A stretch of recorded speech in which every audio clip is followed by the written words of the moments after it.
ఈశ్వరస్వరూపైన సభకి నమస్కారం. త్రిజట తన స్వప్న వృత్తాంతాన్ని ఆవిష్కరించిన తరువాత సేద తీరి ఉన్నటువంటి సీతమ్మ యొక్క స్థితి దగ్గర నిన్నటి రోజు ప్రవచనాన్ని పూర్తి చేయడం జరిగింది. ఆ తల్లి యొక్క పరివేదనతో కూడుకున్న స్థితిని వర్ణిస్తూ మహర్షి అంటారు, అభూతేనాపవాదేన కీర్తిం నిపతితామివ సన్నామివ మహాకీర్తిం శ్రద్ధామివ విమానితాం అంటారు. ఆ తల్లి అప్పటికీ కూడా ఇంకా మనసులో పూర్తిగా ఖేదం తీరలేదు, ఆవిడ బాధ పోలేదు.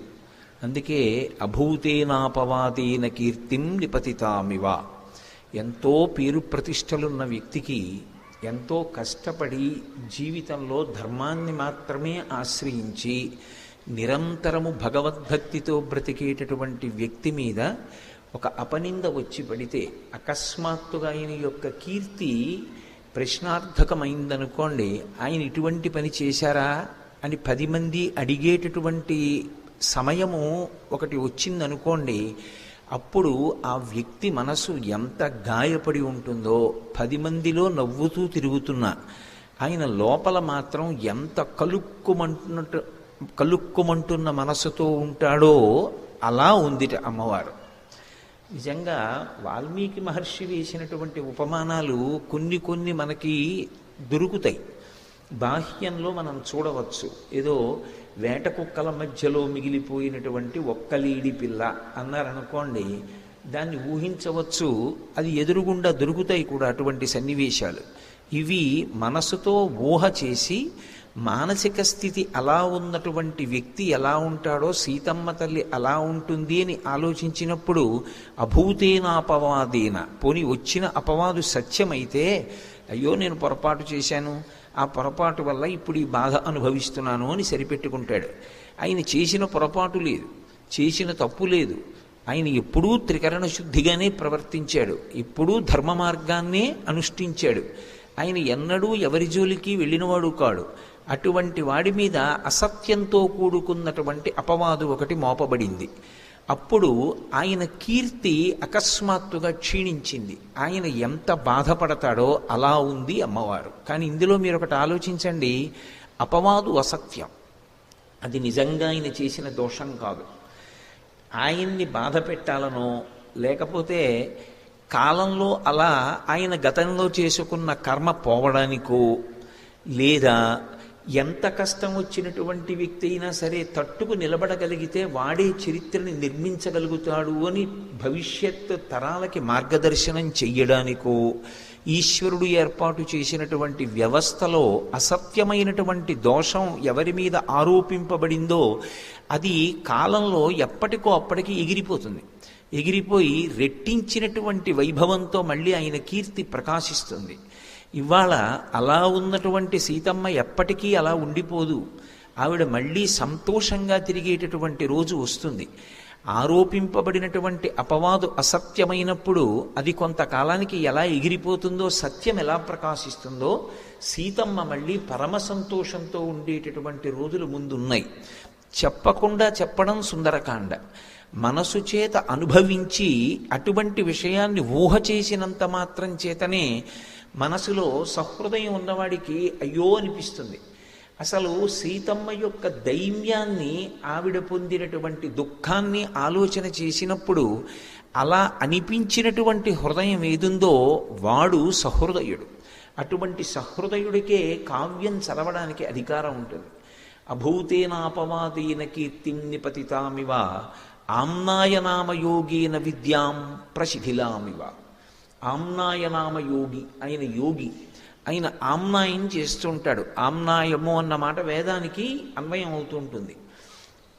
ఎప్పుడూ భగవత్ సంబంధమైనటువంటి మంత్రభాగాన్ని లోపల తిప్పుతూ ఉంటాడు. అందుకే మీరు ఆయన గాఢ నిద్రలో ఉండగా లేపి ఆ మధ్యలో ఉన్న ఏదో ఒక్క విషయాన్ని ప్రస్తావన చేసినా సరే ఆయన దాన్ని కొనసాగించేస్తాడు, ఆయన చెప్పేయగలడు.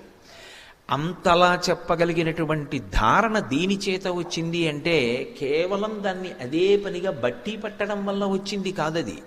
అది ఆయనకు ఉన్నటువంటి శ్రద్ధ, దాని మీద ఆయనకున్న అనురక్తి అటువంటిది. అనురక్తి అది కాబట్టి ఆయన మనసు ఎప్పుడూ దాని గురించే ఆలోచిస్తూ ఉంటుంది. దాని గురించే ఆలోచిస్తుంటే ఆ శ్లోకాలే తిప్పుతూ ఉంటాడు మనసులో. అవే తిప్పుతుంటే అవే మనసులో ఉంటాయి. నేను మొన్నటి రోజు ప్రవచనం పూర్తి చేసి లోపల గదిలో కూర్చుని ఉండగా నా దగ్గరికి మల్లంపల్లి శరభేశ్వర శర్మ గారి అబ్బాయి వచ్చి కలిశారు. నేను చాలా సంతోషించాను ఇంటికి వెళ్ళాక. మల్లంపల్లి శరభేశ్వర శర్మ గారు ఒక రోజున మా ఇంట్లో ఆతిథ్యం తీసుకున్నారు. అటువంటి మహాపురుషుడికి ఆతిథ్యం ఇచ్చేటటువంటి అదృష్టం కలిగింది నాకు. వారికి సౌకర్యంగా నేను ఏర్పాటు చేశానో లేదో, పడుకున్నారో లేదోనని ఆయన తలుపు వెయ్యకయ్యా కోటేశ్వరరావు అన్నారు. ఎటూ తలుపు తీసింది కదా అని అలా వెడుతూ చూశారు. కాళ్ళు రెండు ఇలా ఊపుతూనే ఉన్నారు. అయ్య బాబోయ్, ఈయనకి నిద్ర పట్టట్లేదేమో, దోమలు ఉన్నాయేమో అని లోపలికి వెళ్ళి పిలిచాను. ఆయన పలకలేదు కానీ కాళ్ళు ఊపుతున్నారు. నేను మళ్ళీ నాకు నిద్ర పట్టలేదు. ఆయనకి ఏ అసౌకర్యం వల్ల అలా ఉంది, ఏమో ఒంట్లో బాగోలేదా, ఏమైందని మళ్ళీ 1 గంటకి లేచి చూశాను. మళ్ళీ అలాగే ఊపుతున్నారు కాళ్ళు. పోనీ అదేదో యథాలాపంగా కాదు, చాలా వేగంగా ఊగుతున్నాయి. మనిషిని పిలిచాను, పలకలేదు. మళ్ళీ తెల్లవారకట్టు వచ్చాను, మళ్ళీ ఊపుతున్నారు. అంటే ఆయన నిద్రపోలేదు, నేను నిద్రపోలేదు. తెల్లవారిపోయింది. ఆయన లేచి అనుష్ఠానం చేసుకున్నారు, నేను అనుష్ఠానం చేసుకొచ్చి అయ్యా రాత్రి నిద్రపోలేదా అన్నాను. నిద్ర పట్టలేదు కానీ ఎంత ఆనందం అనుభవించానయ్యా అన్నారు. ఏమండి అన్నాను. అంటే మీరు నమ్మండి నమ్మకపోండి, నేను సుందరకాండ చెప్తున్నా మీతో. నేను ఈ ప్రశ్న ఆయన అడిగింది ఉదయం 6:30 సమయంలో అడిగాను. ఆ తర్వాత ఆయన ఓ కప్పు కాఫీ కూడా అడగలేదు. మా ఆవిడ పట్టుకొస్తే ఇద్దుగాని అమ్మా, ఇద్దుగాని అంటూ 10 గంటల వరకు నాతో పార్వతీ కళ్యాణం గురించి చెప్తున్నారు. చెప్తూ రాత్రి పద్యాలు గుర్తొచ్చాయో, ఆ పద్యాలు ఆలోచిస్తున్నాను, ఏమి పద్యరచన చేశాడంటావు అని ఒకదాంట్లోకి వెళ్ళిపోతూ ఆనంద తన్మయత్వం. 10 అయిపోయింది. ఆయనకి పెద్దవారు అయిపోయి ఉన్నారు అప్పటికే. ఒక్క కప్పు కాఫీ తాగుదామన్న ధ్యాస ఆయనకి లేదు. ఆయన భోజనం చేసిన తర్వాత కూర్చుని బాధపడుతూ నాతో మాట అన్నారు. కుటుంబపరంగా నేను ఒక కర్తవ్యాన్ని మరిచిపోయానయ్యా కోటేశ్వరరావు, ఎప్పుడూ వీటి గురించి ఆలోచించి అన్నారు. అది ఆయన కుటుంబ విషయం కాబట్టి సభాముఖంగా నేను చెప్పకూడదు. కాబట్టి మహానుభావుడు, ఆయన మనసు బాధపడ్డ విషయాన్ని నేను ఎందుకు స్మరించాలి వేదిక మీద? నిజంగా అటువంటి మహితాత్ములు ఉంటారు. వాళ్ళ మనసు ఎప్పుడు రంజిల్లుతూ ఉంటుంది. ఎప్పుడు అవి తలుచుకు మురిసిపోతూ ఉంటారు. అటువంటి ఆమ్నాయనామయోగేన శ్రద్ధాం ప్రసిధిలామివ. ఆయనకి ఆ శ్రద్ధ అకస్మాత్తుగా పోయిందనుకోండి. అకస్మాత్తుగా దాని మీద విశ్వాసం, దాని మీద నమ్మకం, దాని మీద అనురక్తి క్షీణించిపోయాయి అనుకోండి. క్షీణించిపోయి అన్య విషయాలతో సంపర్కం చెంది అసలు మనం వెళ్ళి ఆయన్ని అడిగితే ఇందులోదంటావా పద్యం అన్నారనుకోండి, నాకు ఎలా ఉంటుంది? ఈయన అనుకుంటానా అనుకోనా? కానీ ఆ మహానుభావుడి జీవితంలో అలా లేదులేండి. అలా ఒక ఆమ్నాయనామయోగి అకస్మాత్తుగా శ్రద్ధ నశించి నిలబడితే ఎలా ఉంటాడో, మనకెలా ఉంటుందో సీతమ్మ అలా ఉంది. ఏమి ఉపమానాలండి అసలు! అది అభూతేనాపవాదేన కీర్తిం నిపతితామివ ఆమ్నాయనామయోగేన శ్రద్ధాం నిపతితామివ. ఆ శ్రద్ధ పోయినటువంటి వ్యక్తి ఆమ్నాయం ఎలా ఉంటుందో అమ్మవారు అలా ఉంది. సన్నామివ పరీక్షీణాం పూజామివ విమానితాం.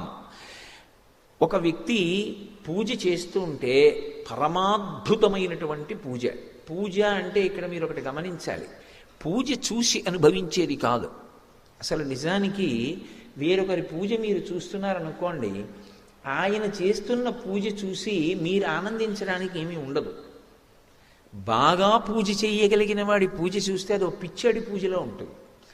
ఎందుకు నేను అంటున్నానంటే ఈ మాట, శంకర భగవత్పాదులు సౌందర్యలహరి చేస్తూ మాట అంటారు. కదాకాళీ మాత కథయ కలితాలక్తకరసం పిబీయం విద్యార్థి తవ చరణ నిర్ణీజన జలం ప్రకృత్యా మూకానామపి చ కవిత కారణతయా అంటారు.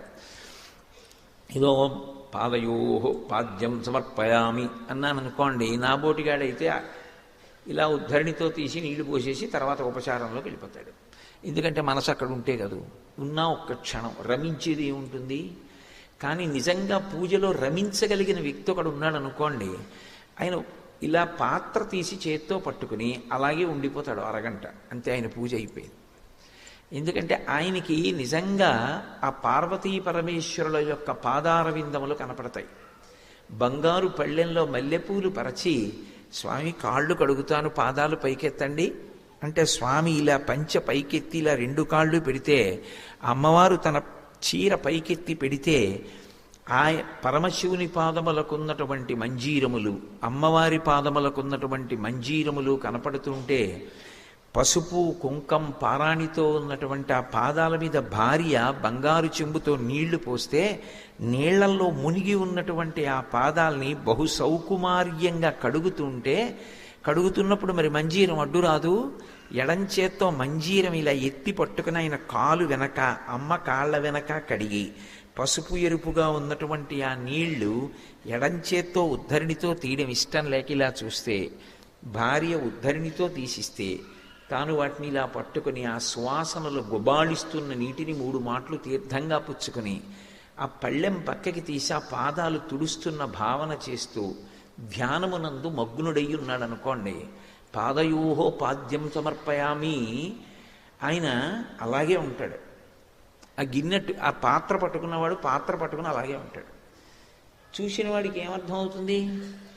ఈయనకి తర్వాత మంత్రాలు రావేమో సరిగ్గా, ఏమిటో ఈయన చాలా బాగా పూజ చేస్తాడనుకుని చూడ్డానికి వచ్చాం, ఈయన ఏమిటో పూజ పాదయోహో పాద్యం సమర్పయామి అన్నాడు, అరగంట కూర్చున్నాడు, హస్తయోహో అర్ఘ్యం సమర్పయామి అన్నాడు, 45 నిమిషాలు కూర్చున్నాడు అనుకుంటారు. కానీ అందుకే అసలు మహాత్ముల పూజ చూసే ప్రయత్నం చెయ్యనేకూడదు. ఎందుకంటే అదో పిచ్చివాడి పూజలో ఉంటుంది. ఆ రమించగలిగినటువంటి పూజ అలా ఉంటుంది. అందుకే పూజకి వెళ్ళడం అనేటటువంటిది గొప్ప ఉత్సాహం. ఎందుకంటే మనసు పరమ సంతోషంతో అనుభవించాలని కోరుకుని చెయ్యాలి పూజ. బరువుగా పూజ చెయ్యకూడదు.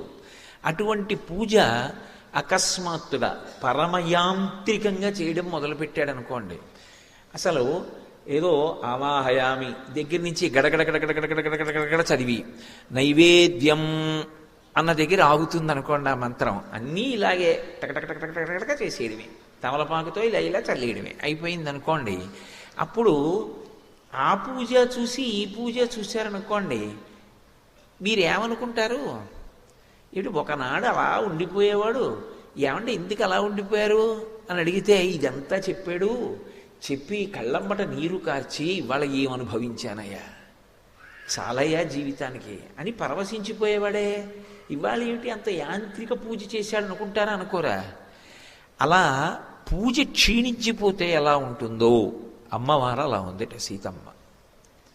అసలు ఏమి భావనలండి అవి, ఏమి సుందరకాండ, అది మనసుతో అనుభవించాలి.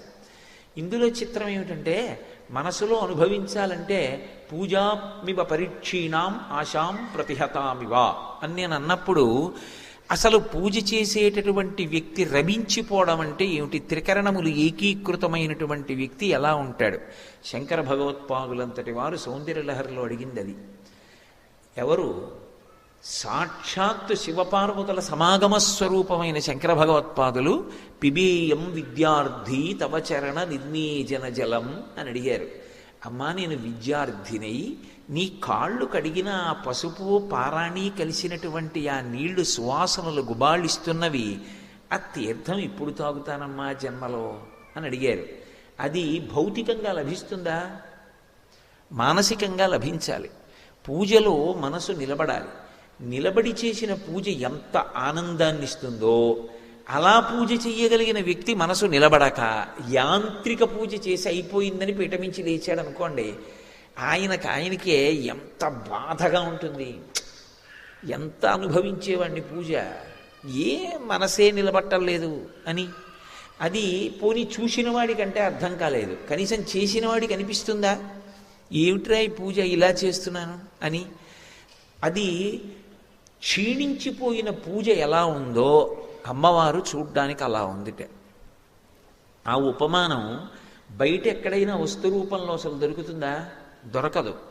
కానీ సీతమ్మ యొక్క పరిస్థితిని అన్వయం చెయ్యడానికి, ఆవిడ యొక్క రూపం అప్పుడు ఎలా ఉంటుంది అన్నది మనసు పట్టుకోవడానికి నిజంగా వాల్మీకి మహర్షి ఇచ్చినటువంటి సుందరకాండ రచన పరమాద్భుతం. అలాగే ఆశాం ప్రతిహతామివ, ఇది జరిగి తీరుతుంది అని ఒక ఆశ పెట్టుకున్నాడు. కానీ ఆ నెరవేరలేదు ఆశ.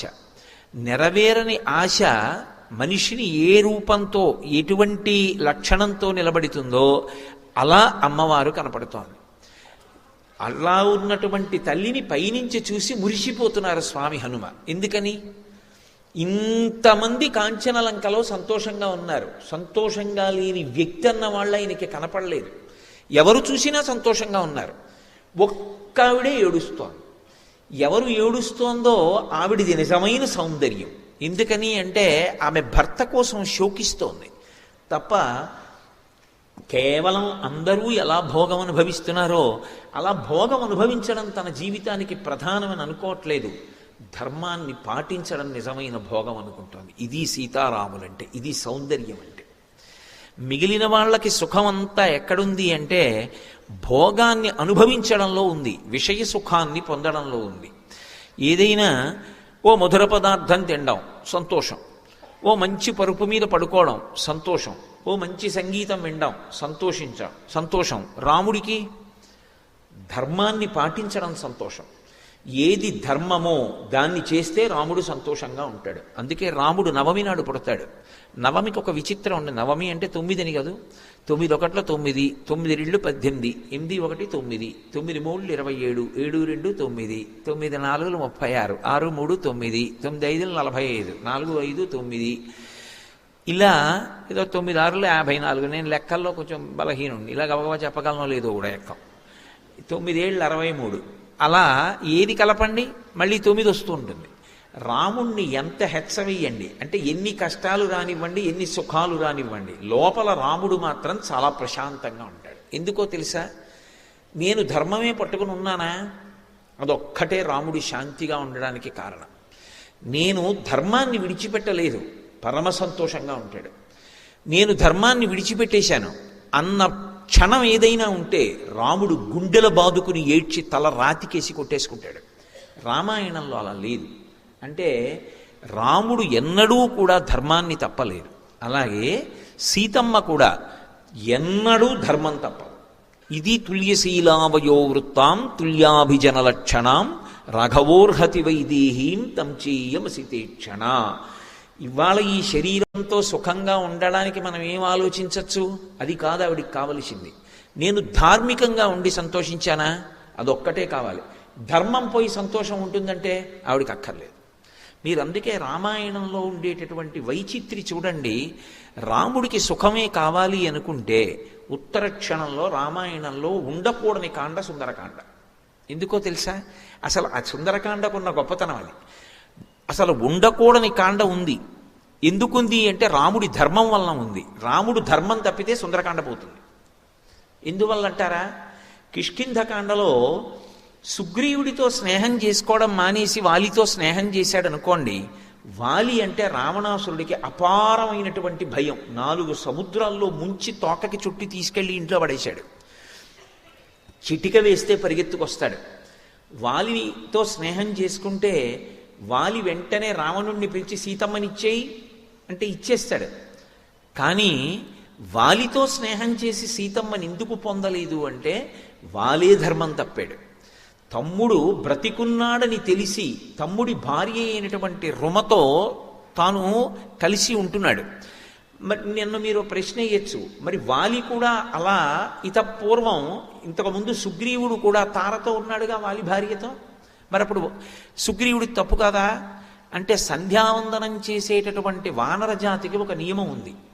అన్నదమ్ముల్లో ఎవరైనా ఒక వ్యక్తి వెళ్ళిపోతే ఆ అన్నదమ్ముల్లో ఎవరు వెళ్ళిపోయారో వాళ్ళ భార్య ఆ సోదరుల్లో మిగిలినటువంటి సోదరుడికి భార్య కావాలి అనుకుంటే భార్య కావచ్చు. అది వాళ్ళకి నియమం.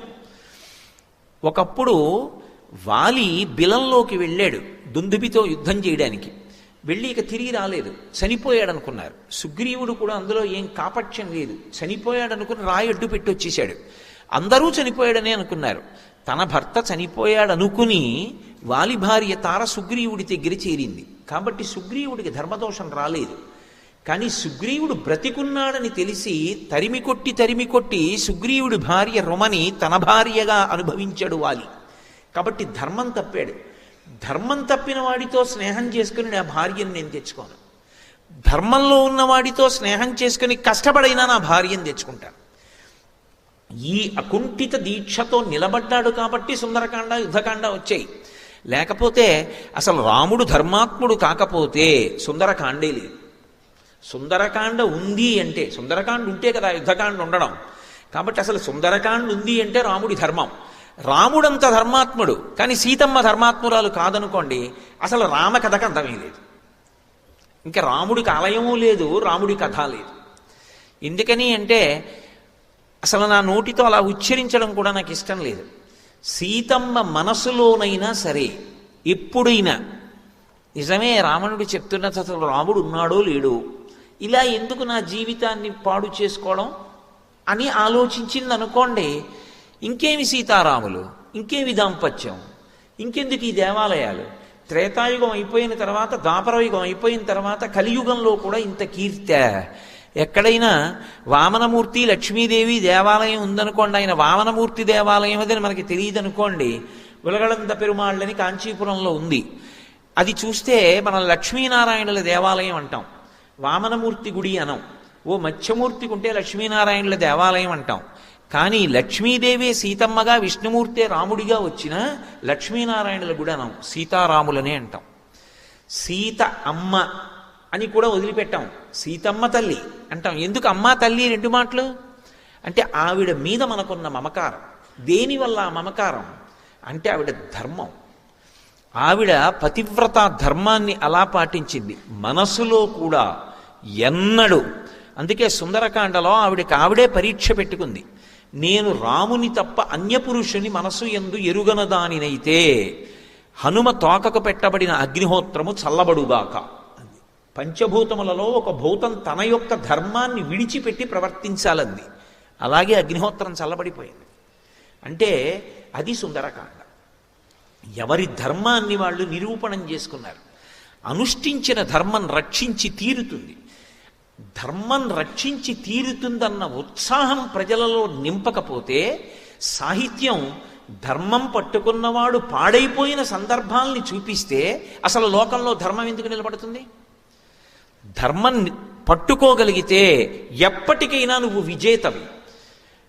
కాలమునందు నీ కీర్తి ఒకలా ఉండదు. కాలంతో సంబంధం లేకుండా శాశ్వతమైన కీర్తి గణిస్తావు. ఇది చెప్పవలసినది కావ్యం. అటువంటి రచనలు ఏ ఉంటాయో వాటికి కాలంతో సంబంధం ఉండదు. సూర్యచంద్రులు ఉన్నంత కాలం అటువంటివి బ్రతికే ఉంటాయి, మనుషుల్ని బ్రతికిస్తాయి. అందుకే రామాయణం మనుష్య జాతి ఉన్నంతకాలం చదువుకోవలసినటువంటి గ్రంథం. సుందరకాండ ఎప్పుడూ పారాయణ చెయ్యవలసినటువంటి కాండ.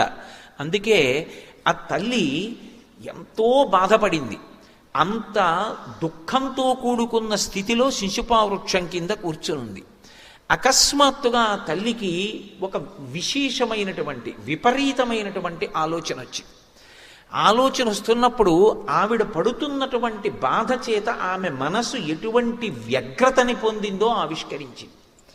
ఆవిడంది, అనన్యదైవత్వమియం క్షమాచ భూమౌ చ శయ్యా నియమశ్చ ధర్మే పతివ్రతాత్వం విఫలం మమేదం కృతం కృతఘ్నేష్వివ మానుషాణం అంది. ఇది బహుగంభీరమైనటువంటి శ్లోకం. తాను అనుష్ఠించిన ధర్మంతన్ని ఏమి రక్షించింది? ధర్మానుష్ఠానం చేసిన వ్యక్తికి జీవితంలో ఈ ప్రశ్న వచ్చి తీరుతుంది. ఎప్పుడో అప్పుడు వస్తుంది. దానికే శ్రద్ధ అని పేరు. ఉరిపిడి వస్తుంది. ఇది పట్టుకోకపోయి ఉంటే నేను ఎంత సుఖపడి ఉండేవాడిని, ధర్మం వదిలి ఎంతమంది సంతోషంగా ఉన్నారు, ధర్మం పట్టుకుని నేనేం బాగుపడ్డాను, నేను కూడా వదిలి ఉండాల్సింది అనిపిస్తుంది. వదిలి ఉండాల్సింది అని అనిపించినప్పుడు కూడా వదలకుండా పట్టుకున్న ధర్మం కాపాడి తీరుతుందని పట్టుకున్న వాడెవరో వాడు శ్రద్ధావంతుడు తప్ప అప్పటికలా అనిపించిందని వదిలేస్తే అది శ్రద్ధ కాదు. అందుకే ధర్మం ఎవరు బాగా పట్టుకుంటారో వాళ్ళకే పరీక్ష వస్తుంది. ఎందుకంటే వాడే శాశ్వత కీర్తికి కారకుడు, పాత్రుడవుతాడు. అందుకే సీతమ్మ తల్లి ఒక మాట అంటోంది, ఈ ఒరిపిడి ఆవిడికి రావాలి, రాకపోతే కావ్యానికి అందమే ఉందండి.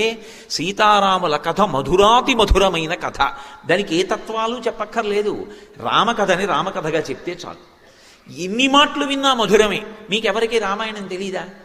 సుందరకాండలో ఏమవుతుందో మీకు తెలీదా? తెలియని వాళ్ళు ఈ సభలో ఒక్కళ్ళు లేరు. మరి ఇన్ని వేల మంది కూర్చుని నించుని పైన నిలబడి ఎందుకు ఇలా వింటున్నారు అంటే అది వాల్మీకి మహర్షి ఇచ్చినటువంటి కావ్య సౌందర్యం. ఆ కథకి కథగా అంత అందం ఉందంతే. ఆ తల్లి ఒక మాట అంటోంది, అనన్య దైవత్వం ఇయం క్షమాచ. నా ధర్మాన్ని నేను పట్టుకున్నాను. ఏమిటి నా ధర్మం? నాకు వేరు భగవంతుడు లేడు, నాకు పరమేశ్వరుడు ఉన్నాడా లేడా వీటితో సంబంధం లేదు. నాకు కనపడుతున్న దైవం, నాకు ప్రత్యక్షంగా కనపడేటటువంటి దైవం అని, ఆయనతో ఉండడమే నాకు సమస్తమని, ఆయన లేని ఏ భోగమైనా నాకు దుఃఖమేనని, ఆయన ఉన్నది అయోధ్య అని, ఆయనతో కలిసి నేను వచ్చాను. ఆయన నుంచి విడిపడ్డాను. విడివడినా ఆయనని మనసులో ధ్యానం చేయడం పరమేశ్వర ధ్యానమే. ఆయన రూపంలోనే పరమేశ్వరుడు నన్ను రక్షిస్తాడు తప్ప వినా ఆయన కాకుండా భగవంతుడు వచ్చి రక్షిస్తాడని నేను అనుకోలేదు. ఆయనే వచ్చి రక్షిస్తారని రామపాదములని ఆశ్రయించాను. కాబట్టి నాకు దైవం రాముడు. నేనంత ఉపాసన చేశాను. ఈ ఉపాసన చేసినప్పుడు రాముడు వచ్చాడా లేదా కాదక్కడ ప్రాతిపదిక. భర్తని అలా ఉపాసన చేసిన పతివ్రత రక్షింపబడుతుంది. ఇది శాస్త్రము యొక్క ప్రమాణం. పతివ్రత ధర్మాన్ని ఏ స్త్రీ పాటించిందో ఆమె సూర్యచంద్రుల గతులను మార్చగలదో అనసూయమ్మ నిరూపణం చేసింది. ఈ లోకంలో సుమతి నిరూపణం చేసింది. నేను అదే పట్టుకున్నాను, అదే పతివ్రతా ధర్మం పాటించాను. భూమౌచ శయ్య, భర్త పక్కన లేడు కాబట్టి నేను మంచం మీద కూడా పడుకోలేదు, కటిక నేల మీద పడుకున్నాను. అలా పడుకోవడానికి యోగ్యం కాదు. ఎందుకంటే జనక మహారాజు గారి పుత్రి అయోనిజ, దశరథ మహారాజు గారి పెద్ద కోడలు, రామచంద్రమూర్తి ఇల్లాలు. నేను ఒక తల్పం మీద పడుకుంటానంటే అక్కడ ఇవ్వని వాళ్ళు ఎవరూ లేరు. కానీ ఆవిడ స్వచ్ఛందంగా పెట్టుకున్న నియమం చేత భూమి మీద పడుకుంది. భూమౌచ శయ్య, అది ఎక్కడ? లంకాపట్టణంలోనే అని అనుకుంటున్నారేమో. ఒక్క లంకలోనే కాదు, అసలు కళ్ళంబట నీళ్లు పడకుండా చదవలేము. నేను ఒకప్పుడు మా గురువుగారు రాత్రి 10ంటికి మా ఇంటికి వచ్చారు. ఏం చేస్తున్నావురా అన్నారు. అయోధ్యకాండ చదువుతున్నానండి అన్నాను. ఎన్నాళ్ళయింది మొదలుపెట్టన్నారు. ఓ 3 రోజులు అయింది గురువుగారు అన్నాను. ఎక్కడి వరకు వచ్చావు అన్నారు. ఇవాళతో పూర్తి అయిపోయింది గురువుగారు అన్నాను. ఆయన నా వంక అలా నోరు తెరిచి చూస్తూ ఉండిపోయారు. అదేం గురువుగారు అలా చూస్తున్నారన్నాను. అయోధ్యకాండలో 4 సర్గలు చదవడానికి నాకు 10 రోజులు పడుతుందిరా. కళ్ళమ్మని నీళ్ళు వచ్చేసి ముక్కులోంచి నీళ్ళు వచ్చి 3 రోజుల్లో అయోధ్యకాండ ఎలా చదివేశావురా అన్నారు. ఆయన అనుభవించిన వారు, నేను చదివిన వాడిని. తేడా లేదు. సీతారాముల కష్టాలు ఆయన కష్టాలు. ఆయన దాంతో తాదాత్మ్యత చెంది చదువుకుంటారు. అందులో ఒక విషయం చెప్తారు. సీతారాములు అరణ్యవాసానికి వచ్చారు. అరణ్యవాసానికి వచ్చి గుహుడి దగ్గరికి వెళ్ళారు. గుహుడు అరటి పట్టలు ఆకులు తెచ్చి నేల మీద పడేసి రామా పడుకో అన్నాడు. రాముడు పరమధర్మాత్ముడు, ధర్మం ఆయనకి శాంతి. ఒక వ్యక్తి నిద్రపోతున్నాడు అంటే అతని మనసు ప్రశాంతంగా ఉంటే నిద్రపడుతుంది. అయోధ్య విడిచిపెట్టి వచ్చి నా తండ్రి ఎంత బాధపడుతున్నాడో, నా తల్లి ఎంత బాధపడుతోందో, ఇవాళ రాత్రి మా నాన్నగారు అన్నం తినరు, ఏడుస్తూనే ఉంటారు నేను కనపడలేదని. అందుకని నేను అన్నం తినలేను. మా నాన్నగారు తినలేకపోయి ఏడుస్తూ ఉంటారని గుర్తొచ్చిన నేను ఎలా అన్నం తింటాను? నాకొద్దు పళ్ళు కూడా. కానీ ధర్మం తప్పడు. ఆచమనీయం తీసుకుని పడుకుంటాను అని ఆచమనం చేసి పడుకున్నాడు. ఆయన నేల మీద పడుకున్నాడు, అరటి పట్టల మీద. చుట్టూ ఎవరున్నారు? గుహుడు, ఆటవికులు ఉన్నారు. ఆయన అంటే అలా పడుకుంటారు కానండి, నాకు అలవాట్లేదని కూడా ఆవిడ అనొచ్చు. అన్నా కూడా ఎవరు ఏమనరు. ఆయన మనసు ధర్మము చేత శాంతిగా ఉంది, నిద్రపోయాడు. ఆవిడ రామచంద్రమూర్తి యొక్క చేతిని తలగడాగా చేసుకుని, ఒక పురుషుడు పడుకోవడం వేరు, ఒక స్త్రీ ఇంతమంది ఆటవికులు చుట్టూ తిరుగుతుండగా, అందులో గుహుడిది పిచ్చి ప్రేమ, గుండ్రంగా తిరుగుతున్నారు వాళ్ళు ఎవరైనా వస్తారని. ఇంతమంది ఆటవికులు చూస్తుండగా సీతమ్మ నా స్వామి పడుకుని నిద్రపోతున్నారు, నేనెందుకు పడుకోను అని ఆయన చేతిని తలగడాగా చేసుకుని వచ్చి పడుకుంది. ఆ తర్వాత లక్ష్మణస్వామి భరతుడు వచ్చి చూశాడు. సీతమ్మ కట్టుకున్న పట్టు చీరకున్నటువంటి దారాలు అక్కడ ఉన్నటువంటి ఆకులకి అలమలకి చుట్టుకున్నాయి. గుండెలు బాదుకుని ఇచ్చాడు. నా వల్ల కదూ ఇంత కష్టపడింది వదినమ్మ. ఏమి రామాయణం అండి! కుటుంబం అంటే ఎలా బ్రతకాలో, ప్రేమ అంటే ఎలా ఉంటుందో, అసలు ఎలా మాట్లాడాలో, ఎలా ఆలోచించాలో నేర్పుతుంది రామాయణం. రామాయణం నేర్చుకున్న వ్యక్తి యొక్క ఆలోచన సరళే వేరుగా ఉంటుంది. అంత ఆర్ద్రతతో ఉంటుంది, అంత ప్రేమతో ఉంటుంది. అందుకే అలా పడుకుంది సీతమ్మ. లక్ష్మణస్వామి దగ్గరికి వెళ్ళి గుహుడు అన్నాడు, నీకు అరటిపట్టలు వేస్తాను, పడుకో అన్నాడు. కథం దాశరథౌ భూమౌ శైనే సహసీతయా, ఎలా అని అడిగాడు ప్రారంభంలో. లేకలేక పుట్టిన కుమారుడు, సుగుణాభిరాముడు, ఎవడు కనపడకపోతే మా తండ్రి శరీరమే వదిలేస్తాడో అటువంటి రాముడు అరణ్యవాసానికి వచ్చి కటిక నేల మీద పడుకున్నాడు, నువ్వు కొట్టి పడేసిన అరటి డప్పల మీద. నా తల్లి సీతమ్మ అయోనిజ, మహాతల్లి మా వదిన, ఇంతమంది చూస్తుండగా మా అన్నయ్య చేతిని తలగడాగా చేసుకుని నిద్రపోతోంది. మీరందరూ చూస్తున్నారు, మా వదిన అంత ధార్మికంగా నిద్రపోతోంది. ఇది చూసి నాకు అశాంతిగా ఉంది. ఇంత కష్టమా మా అన్నయ్యకి వదినకి, నాకు నిద్ర పట్టదు అని వలవలవలవలా ఏడిచాడు లక్ష్మణస్వామి. ధర్మాన్ని పట్టుకుని రాముడు నిద్రపోయాడు, ధర్మాన్ని పట్టుకుని సీతమ్మ నిద్రపోయింది. ధర్మాన్ని పట్టుకుని ఇంత కష్టమా? ఏమి వాళ్ళు సుఖపడ్డారు జీవితంలో? ధర్మానికి ఇంత కష్టపడుతున్నారా? లక్ష్మణుడు తట్టుకోలేక నాకు నిద్ర పట్టదన్నాడు. వాళ్ళిద్దరి జీవితం అది. అటువంటి దంపతులు అసలు లోకంలో అపురూపం. అందుకే ఆశీర్వచనం చేస్తే సీతారాముల్లా బ్రతకండి అంటారు. కాలంలో శాశ్వతత్వం దీనివల్ల వస్తుంది అంటే ఆ ధర్మాన్ని పట్టుకోవడం వల్ల వస్తుంది. ఆ ధర్మం గురించి చెప్పనటువంటి గ్రంథం ఎలా లోకానికి ఉపయుక్తమవుతుంది? అందుకే ఆ తల్లి ఒక మాట అంటోంది, నేను ఇంతకాలం నుంచి రాముణ్ణి దైవంగా భావించి కూర్చున్నాను. అనన్య దైవత్వమియం క్షమాచ భూమౌచ శయ్యా నియమశ్చ ధర్మే. భూమి మీద పడుకుని నిద్రపోతున్నాను, సమస్తమైనటువంటి నియమములు పాటించాను. భర్త పక్కన లేనప్పుడు ఏది చెయ్యకూడదో అందులో ఒక్క పని నేను ప్రయత్నపూర్వకంగా ఏదో చెయ్యకుండా ఉండడం కాదు. అసలు నా భర్త పక్కన లేడు కాబట్టి నా మనసే అంగీకరించలేదు, కించిత్ సుఖం నేను పడ్డది లేదు. 10 నెలల నుంచి చీర కూడా మార్చుకోవాలా తల్లి. భూమౌచ శయ్యా నియమశ్చ ధర్మే పతివ్రతాత్వం విఫలం మమేదం. నా విషయంలో పాతివ్రత్య ధర్మము విఫలమైంది. ఇది మహాపతివ్రత మనసు యందు రాకూడని ఆలోచన. ఇప్పుడు ఆవిడ ఈ ప్రశ్న వేస్తే ఎవరు జోక్యం చేసుకోవాలి? ఈశ్వరుడు అన్నవాడు ఒకడు ఉంటే వాడు వెంటనే జోక్యం చేసుకోవాలి, ఎందుకంటే ధర్మం నశించిపోతుంది. ఆవిడకి ఆ ప్రశ్న వచ్చి ఆవిడ ధర్మం తప్పిందనుకోండి, ఇక లోకానికి ధర్మం అన్నదానికి ఎక్కడ ఆదర్శం ఉంటుంది? ఇక ఈశ్వరుడు జోక్యం చేసుకుని ఒక సన్నివేశాన్ని సృష్టించాలి. అందుకే భక్తుణ్ణి రక్షించుకోవడానికి ఈశ్వరుడు జోక్యం చేసుకుంటాడు. ఆయన ఎలా జోక్యం చేసుకుంటాడో మనకి తెలియదు. ఒక్కొక్కసారి బహుముందుగానే జోక్యం చేసేసుకుంటాడు, వచ్చేది తెలుస్తుంది కాబట్టి అడ్డుకట్ట వేసి నించుంటాడు. మనకి తెలియవు ఆయన యొక్క కృత్యములు. భక్తుణ్ణి మాత్రం ఆదుకుని తీరుతాడు ఈశ్వరుడు. నన్ను నమ్మండి అంతే, అంతకన్నా నేను చెప్పలేను. ఒక సమస్యని ఇచ్చే ముందు మనం సమస్య వచ్చాక ఆలోచిస్తాం. భగవంతుణ్ణి నమ్ముకున్న వాడి గురించి పరమేశ్వరుడు సమస్య ఇవ్వడానికి ముందు వాడికి పరిష్కారం ఎలా చూపించాలని ఆలోచిస్తాడు. నన్ను నమ్ముకునున్నవాడు వాడు పాడైతే, అందుకే భాగవతంలో అష్టమ స్కంధంలో అంటాడు, వాడు నా కొరకు రక్షింపవలయువాడు. వాడి కోసం వాడిని నేను రక్షించట్లేదు, నా కోసం రక్షిస్తున్నా. అటువంటి వాడు పాడైపోతే లోకంలో భగవంతుడు ఉన్నాడు అని ఎవడు నమ్ముతాడు? నమ్మడు. నేను ఉన్నాను అని నమ్మాలంటే నన్ను నమ్ముకున్నవాడు పాడవడానికి వీల్లేదు. వాడి కోసం రక్షించట్లేదు, నా కోసం రక్షిస్తున్నానంటాడు. అంటే సన్నివేశం ఎటు తిరుగుతోందో మీరు గమనించాలి. ఇది మహర్షి చెప్పరు సుందరకాండలో, కానీ అది సౌందర్యం. అనుభవించగలిగితే భగవంతుడు ఎంత ఉలిక్కి పడతాడో, ఎంత తొందరగా సన్నివేశాన్ని మార్చి జోక్యం చేసుకుంటాడో మీరు గమనించాలి. ఈవిడిది వాగ్రూప పరివేదన, ఇంకొక ఆయనది మౌన పరివేదన. ఏమిటా మౌన పరివేదన అన్నది మీకు నేను కాసేపట్లో ఆవిష్కరిస్తాను. కాబట్టి భూమౌచ శయ్యా నియమశ్చ ధర్మే పతివ్రతాత్వం విఫలం మమేదం. కృతం కృతఘ్నేష్వివ మనుషాణం, చాలా పెద్ద తీర్పు చెప్పేసింది ఆవిడ. కృతఘ్నుడి పట్ల ఉపకారము ఎలా ఉంటుందో రాముడి పట్ల నా పాతివ్రత్యం అలా అయిపోయింది.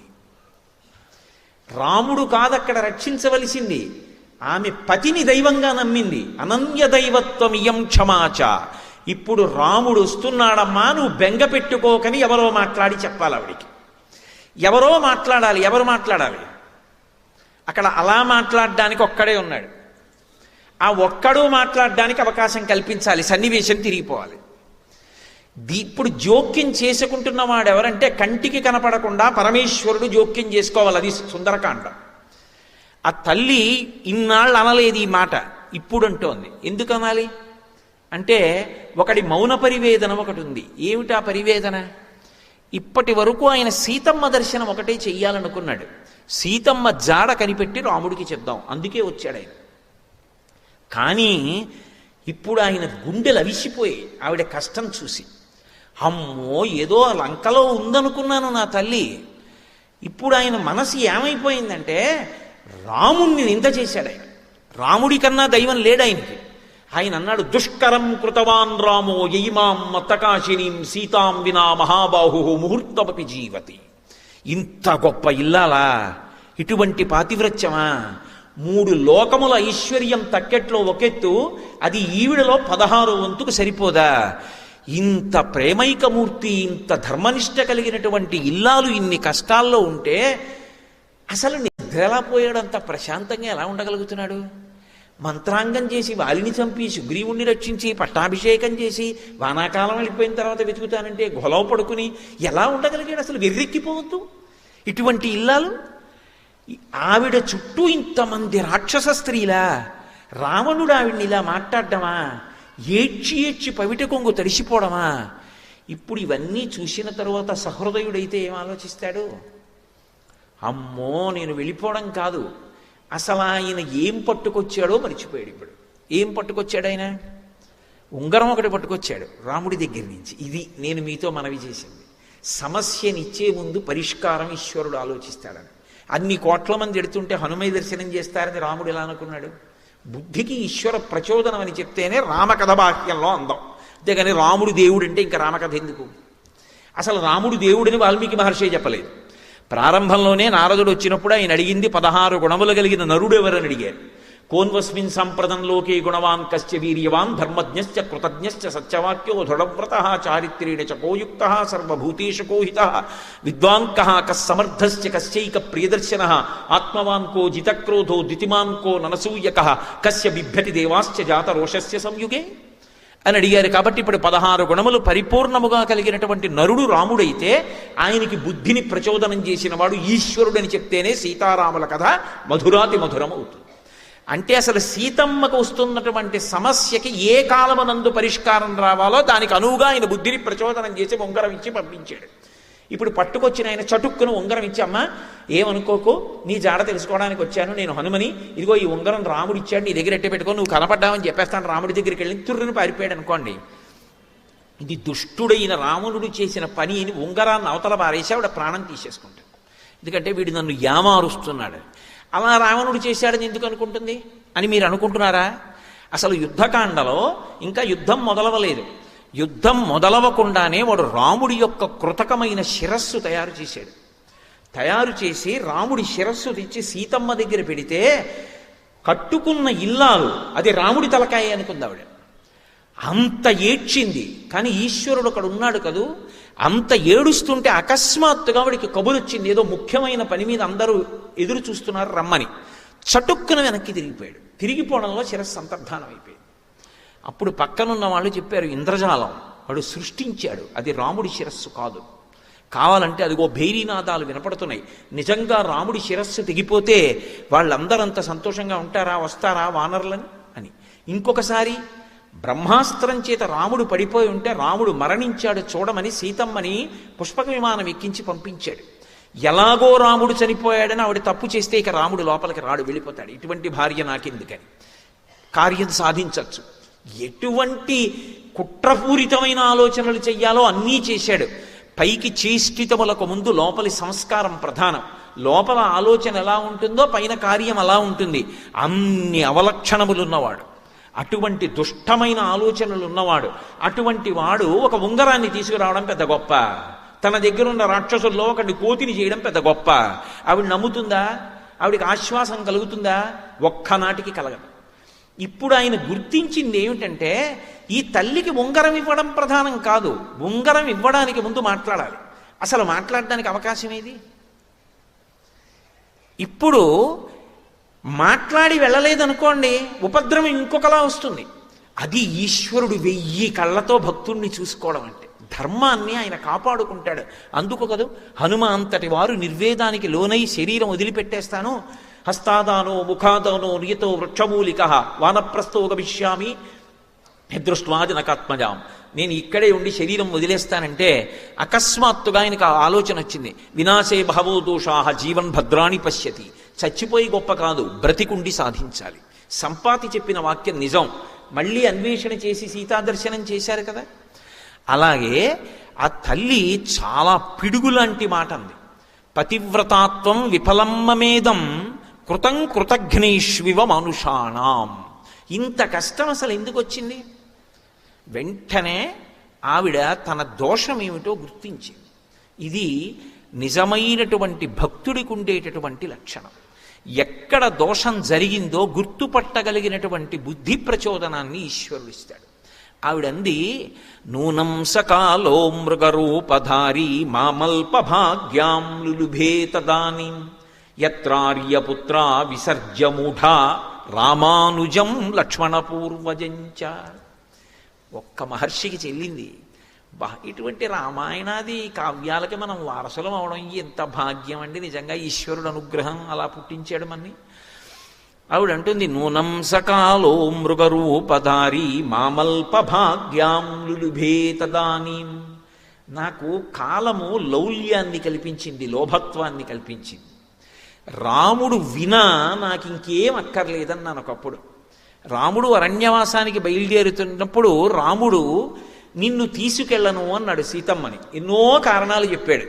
ఆవిడ ఒక పెద్ద మాట చెప్పి, ఆవిడంది, నా తంత్రీ వజ్యతే వీణ నా చక్రో వర్తతే రథ నాపతి సుఖమే దేత యస్యాదవి శతాత్మజ అని.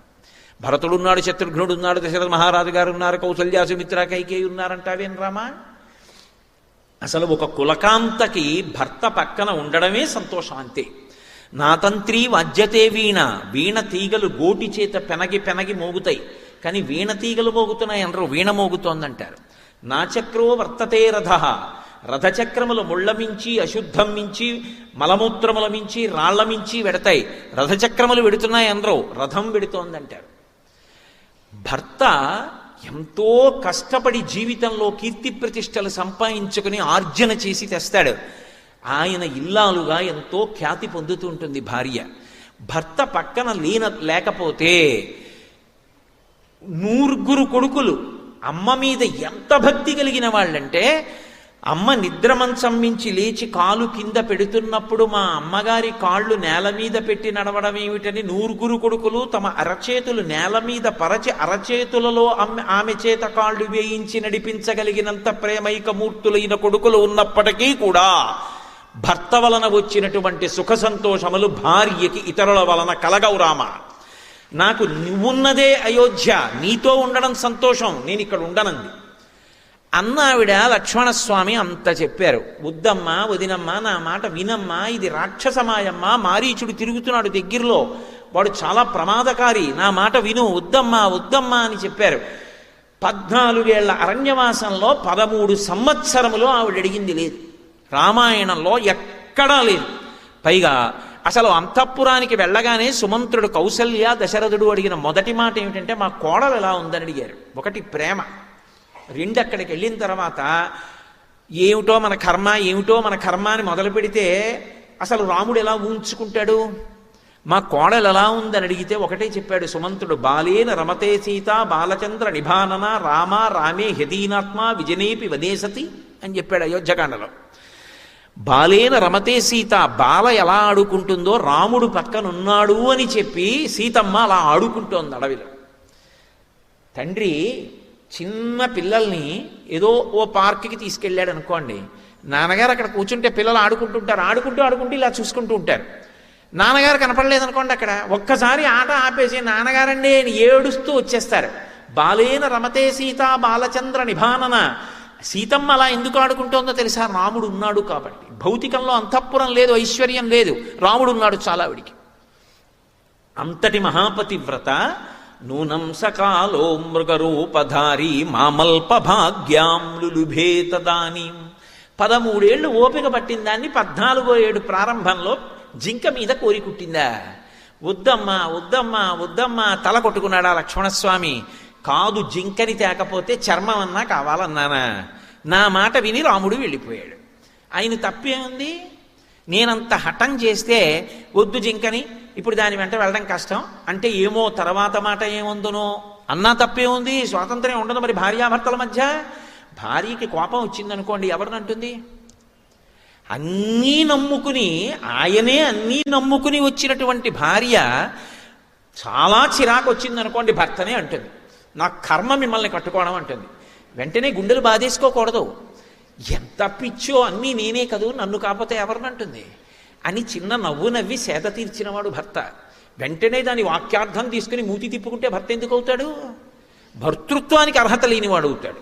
వయస్సు వచ్చిందేమో కానీ భర్త స్థానంలో కూర్చోవడానికి అర్హత పొందినవాడు కాడు, ఇంకా పరిణతి పొందలేదని గుర్తు. నేను అందుకే అన్న దాంపత్యం అంటే రామాయణంలోంచి చదివి నేర్చుకోవాలి అసలు. కాబట్టి ఆ తల్లి స్వతంత్రంగా అడగదు. మరి అడిగింది జింక చర్మం తెమ్మని, మంచి విలుకాడు కదా అని. ఒకవేళ తేకపోతే అది ఇంతోటి జింకని కొట్టడం మీకు పెద్ద కష్టమా? ఇంతలోనే రాక్షసులు ఎత్తుకుపోతారా నన్ను? లక్ష్మణస్వామి లేడా? మీకు వినపడదా? మీరు రారా? మీరు ఎక్కడ నిలబడి బాణం వేయలేరు అని అడగదావిడే. అందుకని ఆయన వెళ్ళాడు. నేనేనా పంపించింది? ఇప్పుడు ఆవిడ అంతరాత్మ పరిశీలనం చేసుకుంటాడు. పరిశీలనం చేసుకుని నూనం సకాలో మృగరూపధారి, కాలమే మృగరూపంలో వచ్చింది, నేను అల్పభాగ్యం ఉన్నదాన్ని అని నాకు గుర్తు చేయడానికి. రాముడితో గడిపింది అల్పభాగ్యం. ఎందుకో తెలుసా? సంతోషంగా ఉన్న కాలం చాలా సరదాగా వెళ్ళిపోతుంది, ఇట్టే అయిపోతాయి రోజులు. చాలా కష్టపడ్డ రోజులు భారంగా పెడతాయి, కాలం దొరలనట్లుగా అనిపిస్తుంది. అబ్బా ఏమిటో అసలు నడవట్లేదు కాలం అనిపించేస్తుంది. ఆ మనసులో కష్టం ఉంటే అది 13 ఏళ్ళు ఆవిడ అనుభవించింది. 14వ ఏడు పూర్తవలేదు, 10 నెలలే అయింది. కానీ అది అల్పభాగ్యం ఉంటుంది. ఎందుకని 10 నెలల కష్టం ఆవిడికి ఎంత తప్పు చేసేసిందో గుర్తొస్తుంది. మా అల్పభాగ్యం లులుభే తదానీం. ఆ కాలం నన్ను లోభ పెట్టేసింది.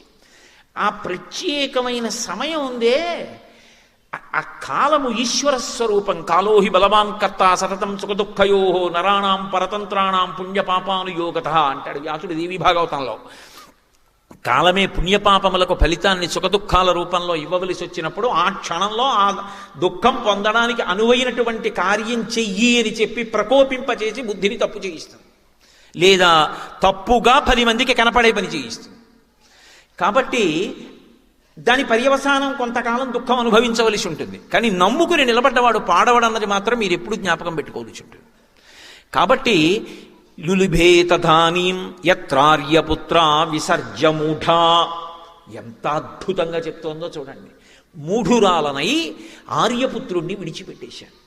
అయితే నేను రాముణ్ణి అలా పంపినా నేను రాముడికి దూరం కాను.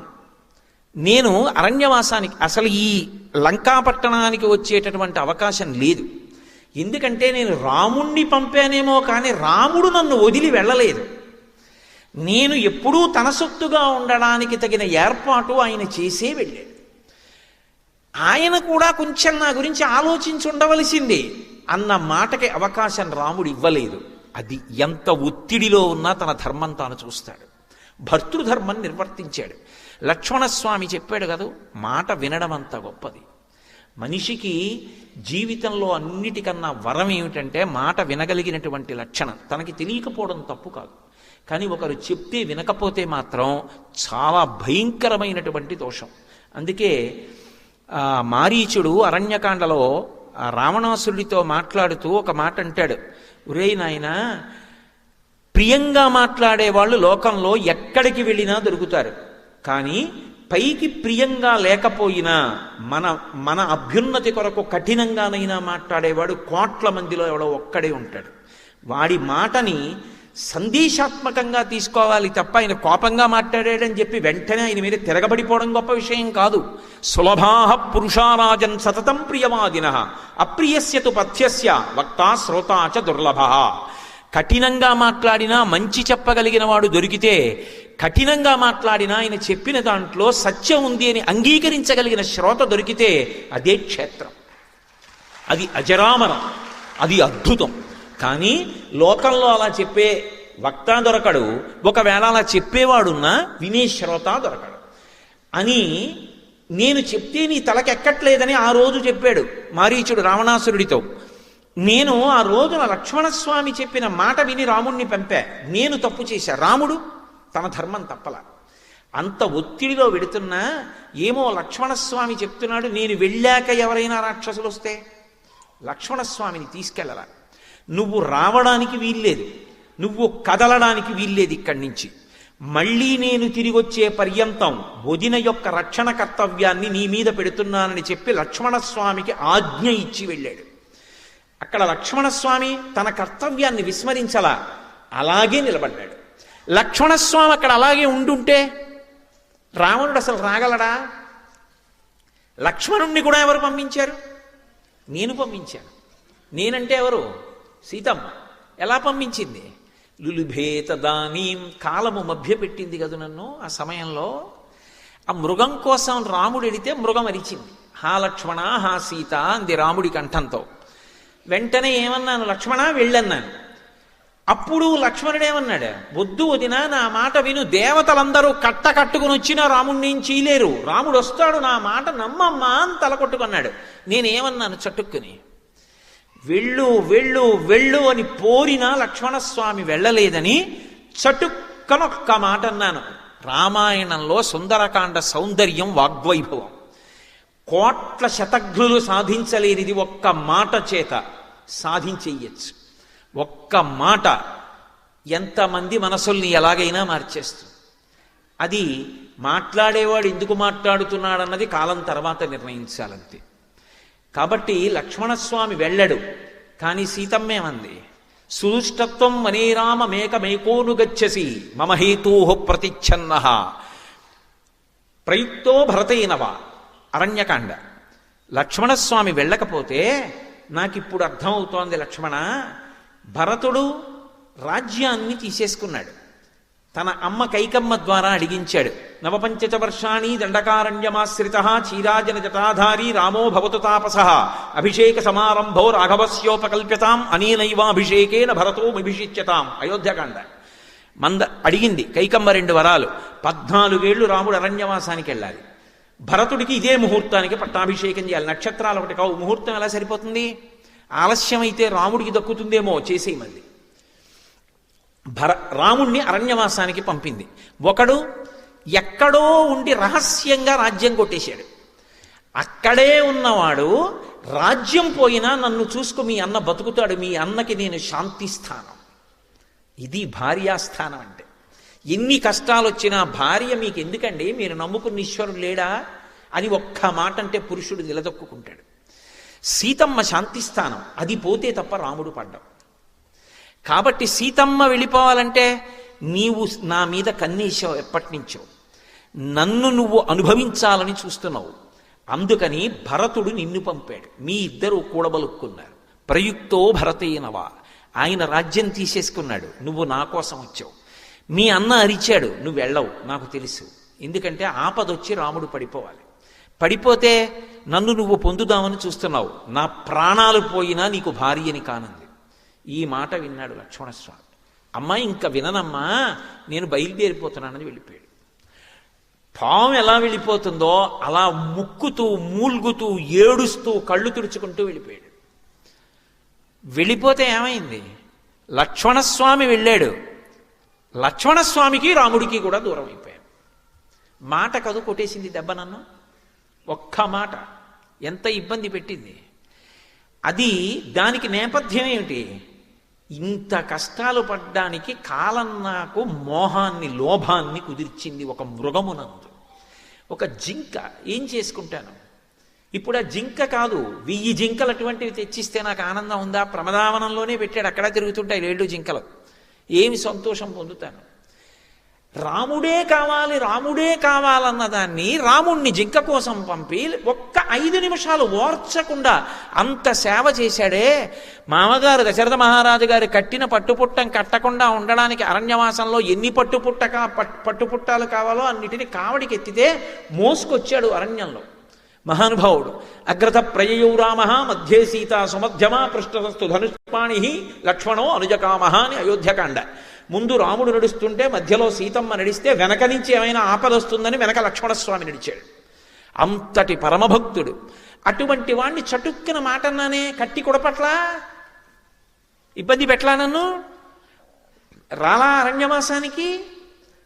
అంతఃపరిశీలనం చేసుకుని అది నిజంగా తను చేసిన తప్పు కాకపోయినా పరిస్థితులలో సీతమ్మ అలా మాట్లాడడం తప్పని నిర్ధారించడం కూడా సాధ్యం కాదు.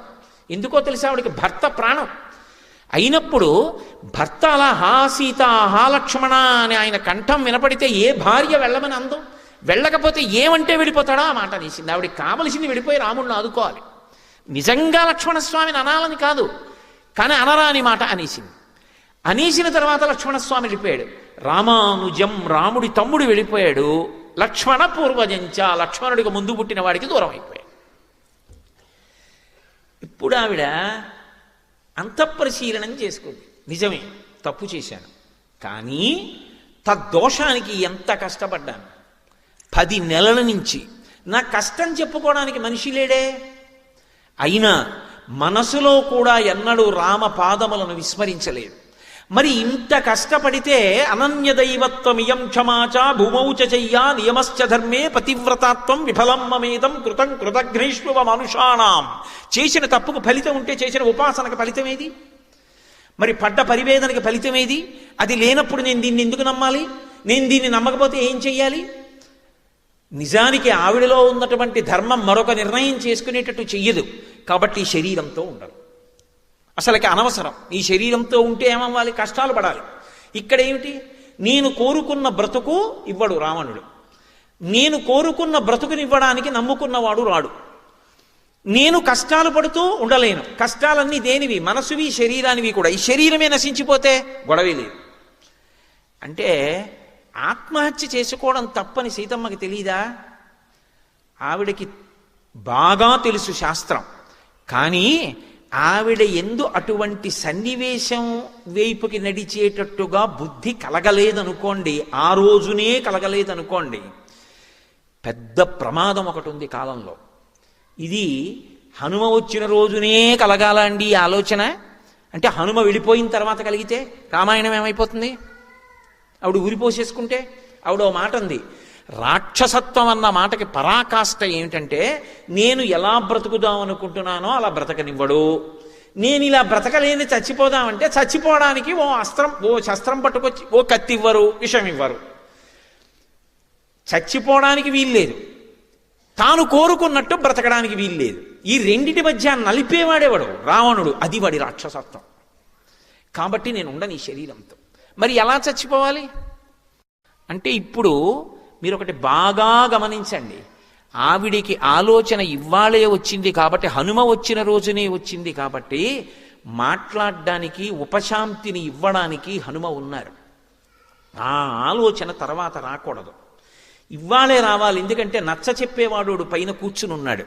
2 ఆయన ప్రయోజనం ఉంటుంది. ఆయన మౌనంగా బాధపడుతున్నాడు. ఎలా అసలు ఈవిడితో మాట్లాడడం, ఏమని మొదలెట్టాలి? చూడండి, లోకంలో మాట అంటారు, వేటుపడ్డ ప్రాణం అండి ఆవిడిది పాపం అంటారు. అందరూ మోసం చేసేసారు అనుకోండి. నేను ఈ మాట అంటే నాకు ఒక విషయం జ్ఞాపకం వస్తుంటుంది. సాధారణంగా మా ఇంటికి ఏదో పాపం నా మీద గౌరవంతోటో ప్రేమ చేతో నన్ను చూడడానికి వస్తూ ఉంటారు చాలామంది. అదేం నేను గొప్పగా చెప్పుకోవట్లేదు సుమండి, వాళ్ళ గొప్పతనం అది. ఏదో 4 మాటలు రామాయణం గురించి ఏదో చెప్పాడని వస్తుంటారు. ఆ వచ్చిన వాళ్ళు సాధారణంగా అయ్యా మీకు నమస్కారం అని, ఎక్కువ మంది నా భార్యని మా కోడలంటారు. పెద్దవాళ్ళు వస్తే మా అబ్బాయి లాంటి వారు మీరు అంటారు. నేను చాలా సంతోషిస్తుంటా. పోన్లే, మా అమ్మ శరీరంతో లేకపోయినా ఇంతమంది రూపంలో మా అమ్మ నన్ను పలకరిస్తుంటుంది అని సంతోషిస్తుంటా. ఒక ఆవిడ మా ఇంటికి వచ్చారు రోజున. నాయన నేను అల్లుడు అంటాను, నీకేమైనా అభ్యంతరం అన్నారు. నేను కొంచెం తెల్లబోయా. అలా ఎవరు అనరు. మా ఆవిడ్ని కూతురని, నన్ను అల్లుడిని అనరు, నన్ను కొడుకు అంటారు ఎవరైనా. ఇదేమిటి ఈవిడ తిరగేసి అన్నారు, ఇందులో ఏదో చమత్కారం ఉంది, తెలుసుకోవాల్సిన విషయం అనుకుని, ఏమమ్మా కొడుకు అని ఎందుకు అనుకోకూడదన్నాను. అంటే ఆవిడంది, నా మనసు వేటుపడిందయా కొడుకుతో. ఏమమ్మా అన్నాను. నాకు పెద్ద ఇల్లు ఉండేది నాయన, ఒక్కడే కొడుకు, ఎంతో కష్టపడి పెంచి పెద్ద చేశాను. నా కొడుక్కి కోడలకి నేను ఉండడం ఇష్టం లేదు. ఒకప్పుడు నేను జ్వరంతో ఉన్నప్పుడు అమ్మ ఇంటి పన్ను తగ్గించడానికి కాగితం పెడుతున్నాను, కొంచెం సంతకాలు పెట్టన్నాడు. సంతకాలు పెట్టాను కొడుకు కదా అని. వాడి పేరు మీద ఇల్లు రాయించుకుని నన్ను బయటికి గెంటేశాడు నాయన. కూతురు చూస్తోంది, కూతురు దగ్గర ఉంటున్నాను ఇప్పుడు, అందుకే నాకు ఎవ్వరిని కొడుకు అనాలనిపించట్లేదు, నా మనసు వీటు పడిపోయింది, అల్లుడు అంటాను నాయన. నేను తెల్లబోయాను, అసలు నాకు నోట మాట రాలేదు, ఇలా కూడా ఉంటుందా ప్రపంచకంలోనూ అని. వేటు పడిపోయిందంటారు. అంటే మోసం మీద మోసం, మోసం మీద మోసం చేస్తున్నారనుకోండి, అది ఎవరిని చూసినా నమ్మరు. ఇప్పుడు ఆవిడ మనస్థితి హనుమ గమనించారు. ఈవిడ ఎవరిని నమ్మే స్థితిలో లేదు. ఎవరైనా రావణాసురుడే అలా వచ్చాడేమో, ఎందుకంటే ఎవరిని చూస్తే మనం నమ్మి తీరుతామో లోకంలో, అది కాషాయ వస్త్రం. కాషాయ వస్త్రం అంటే నకర్మణాన ప్రజయా ధనీన త్యాగే నైకే అమృతత్వమానసహు. అటువంటి కాషాయం బట్ట కట్టుకున్న వ్యక్తి కనపడితే ఈయన వలన మనకి ఏ అపకారం ఉండదో అని వెంటనే నమ్ముతాం. ఈ దేశానికి ఉన్న గొప్పతనం అది. అటువంటిది కాషాయం బట్ట కట్టుకుని వచ్చి అపహరించాడు ఆవిడ, పరివ్రాజకుడిగా వచ్చి అపహరించాడు. ఇప్పుడు ఆవిడ మనసు ఎంత వేటు పడిపోయి ఉంటుంది. పైగా అసలు మాట్లాడడానికి మనిషి లేడు. ఆ పిరికితనం ఎంత ఎక్కువైపోయి ఉంటుంది. రామకథా సౌందర్యంగా ఆలోచించండి. ఆవిడ లోకమాత, ఆవిడ లక్ష్మీదేవి, ఆవిడ లలితాదేవి, అవి కాసేపు పక్కన పెట్టండి. రామకథా సౌందర్యం రామకథా సౌందర్యంగా ఆలోచించండి. ఇప్పుడు ఇవాళ నేను వెళ్ళిపోతే రేపొద్దున్న ఎప్పుడైనా ఈ ఆలోచన వస్తే, నేను మీతో అన్నాను కదా, ఆపద ఇవ్వవలసిన వాడు ఆపద రాకుండా ముందు ఆలోచించాలి. అది భగవంతుడంటే. ఆవిడికి ఇప్పుడు ఇంత పెద్ద ఆలోచన వచ్చేసింది. పతివ్రతాత్వం విఫలం మమేదం కృతం కృతఘ్నేష్వ మనుషాణం అని. ఈ ఆలోచన ఇవ్వాలే వస్తే హనుమ ఉండగా హనుమ జోక్యం చేసుకుని శాంతినిచ్చి పెడతారు. ఆ తర్వాత అటువంటి ఆలోచన రాదు.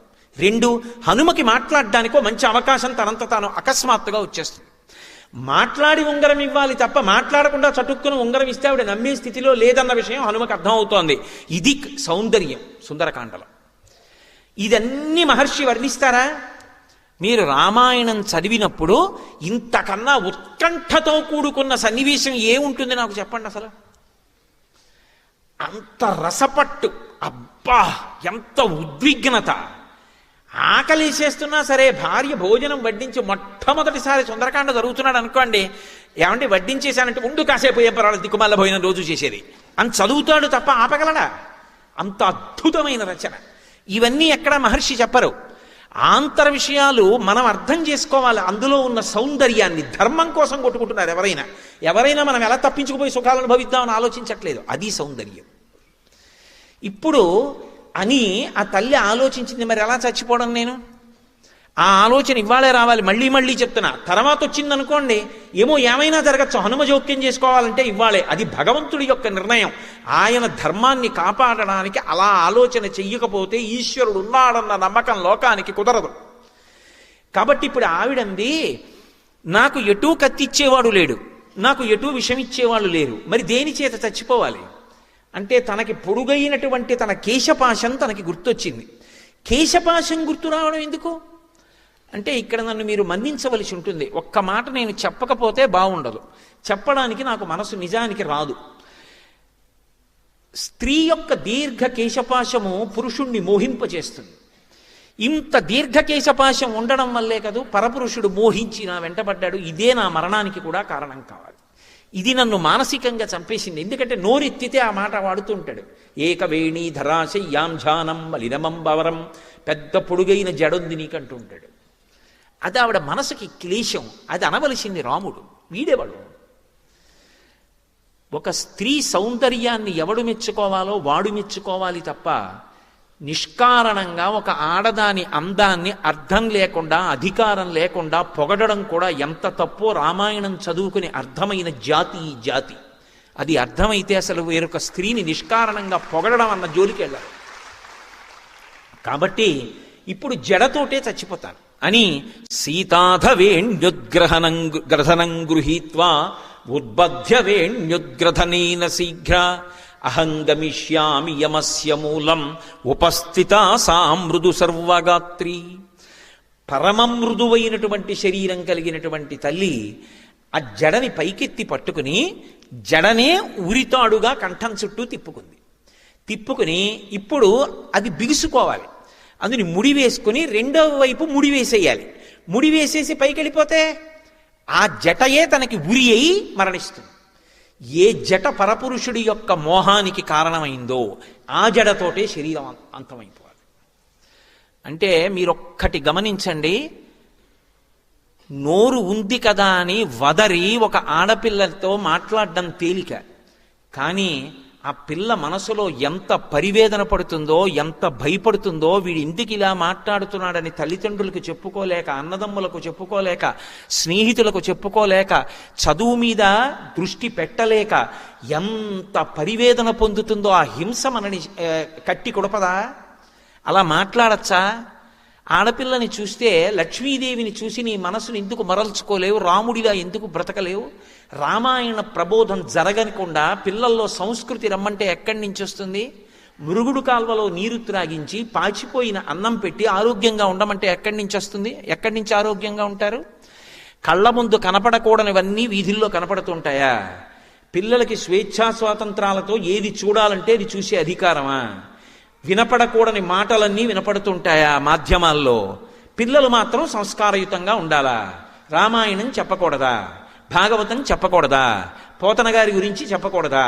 సుందరకాండ వాళ్ళు వినకూడదా? పిల్లలు మంచివాళ్ళు కమ్మంటే ఎలా అవుతారు? సమాజం అంతఃపరిశీలనం చేసుకోవలసినటువంటి సమయం ఆసన్నం కాలేదా? ఏవి అందించాలో అవి అందించడం సమాజంలో పెద్దల కర్తవ్యం కాదా? పెద్దలు అలా కర్తవ్యాన్ని ఆలోచించట్లేదని నేను అంటలేదు. పరివేదన కలిగినటువంటి వ్యక్తి చటుక్కున అండంలో దోషం మాత్రం లేదు అని నేను అనుకుంటున్నాను. కాబట్టి ఆ తల్లి, నేను ఈ పూసినటువంటి శింశుపావృక్షపు కొమ్మను ఉంచి కిందకి దానికే జట కట్టేసుకుంటాను. ఎలాగో ఉపవాస కృషాం దీనాం విశ్వసంతీం పునఃపునః, ఎలాగో శరీరం కృషించిపోయిందిగా, ఆ కొమ్మ చటుక్కున పైకి వెళ్ళిపోతుంది చెయ్యి వదిలేసినప్పుడు. వెళ్ళిపోతే ఈ జట బిగుసుకుపోతే ఆ జటకే వేలాడిపోతాను, శరీరం అంతం అయిపోతుంది. ఉరిపోసుకోవడం పరమ తప్పు, ఆత్మహత్య చేసుకోకూడదు అన్నది ఆవిడికి తెలియదా? ఆవిడికి తెలుసు. కానీ ఆవిడికి అలా చేసుకోవాలన్న ఆలోచన ఇవాళే వచ్చేటట్టు చేయడంలో గొప్పతనం ఈశ్వరుడు యందుంది. ఎందుకంటే హనుమ మాట్లాడడానికి ఇప్పుడు అవకాశం వచ్చింది. ఇప్పుడు ఆయన అనుకోని పరీక్ష ఆయనకు వచ్చింది. ఇప్పటి వరకు సీతమ్మ ఉరిపోసుకుంటోంది. హడిలిపోయిన వారు ఎవరంటే హనుమ. ఎందుకనంటే ఇదెక్కడి ప్రారంధం, సీతమ్మని చూద్దామని వచ్చాను, ఫలానా చోట ఉంది స్వామి అని వెళ్ళి చెప్పచ్చు అనుకున్నాను. తీరా వచ్చి చూసిన తర్వాత అమ్మ బాబోయ్, ఈవిడ పాతివ్రత్యం, ఈవిడ సౌందర్యం అంటే బాహ్య సౌందర్యం కాదు, అంతఃసౌందర్యం, ఆ మహాతల్లి ఆవిడ తేజస్సు చూసి విడిచిపెట్టి వెళ్ళలేక సన్నివేశం వెనక సన్నివేశం నడిచిపోతుంటే ఆకుల చాటున అలాగే ఉండిపోయాను. అలా చూస్తూ ఉండిపోయాను. ఇప్పుడు ఇది అనుకోని సంఘటన, ఈవిడ చనిపోతోంది. నేను ఏం చెయ్యాలి ఇప్పుడు? నేను ఏమీ చేయకుండా వెళ్ళిపోతే సీతమ్మని చూశాను అని చెప్పేస్తే ఎలా ఉందని అడిగితే రాముడు చనిపోయింది. ఎందుకు చనిపోయింది? ఇన్ని కష్టాల మధ్యలో ఉరేసేసుకుంది. నువ్వేం చేశావు? నేనేం చేయను. ఆవిడది వేటు పడిపోయింది ప్రాణం. అప్పుడు నేనేం చేయడానికి అవకాశం లేదు. ఉంగరం చూపించిన ఆవిడ చూడదు. ఆ పరిస్థితుల్లో నా వల్ల ఏం కాలేదు అని చెప్పవచ్చు. కానీ సీతమ్మ లేదన్న విషయం తెలిసిన రాముడు క్రుద్ధుడైపోతాడు. ఆయన కోదండములకు సంధించి బాణములు విడిచిపెట్టిన నాడు ఇక ఈ బ్రహ్మాండములు ఉండవు. కాబట్టి నేనేదో ఒకటి చెయ్యాలి. ఏం చెయ్యాలి? అమ్మా సీతమ్మ అని గట్టిగా పిలిచి ఏదైనా మనుష్య భాషలో మాట్లాడితే ఆవిడ మరింత తటుక్కుని కొమ్మొదిలేస్తుంది. ఎందుకనంటే ఒక వానరం మనుష్య భాషలో ఎలా మాట్లాడుతోంది? రావణుడే వచ్చాడని అనుమానపడుతుంది. కాబట్టి మాట్లాడడం కుదరదు.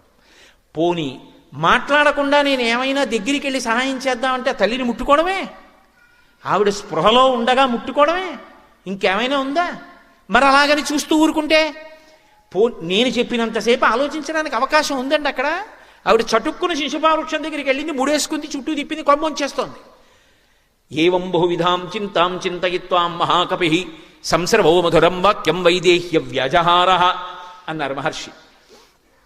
ఇంత నవవ్యాకరణ పండితుడు, ఇంత బుద్ధిమతాం వరిష్టం, ఇంత శీలవైభవం ఉన్నవాడు, ఇంత ఇంద్రియ నిగ్రహం ఉన్నవాడు, అంత గమన వేగం ఉన్నవాడు, అంత మనోజవం మరుతతుల్య వేగం జితేంద్రియం బుద్ధిమతాం వరిష్టం, ఇంతటి మహానుభావుడికి అసలు ఏం మాట్లాడాలో కూడా అర్థం కాలేదు, ఏం చెయ్యాలో అంతకన్నా అర్థం కాలేదు.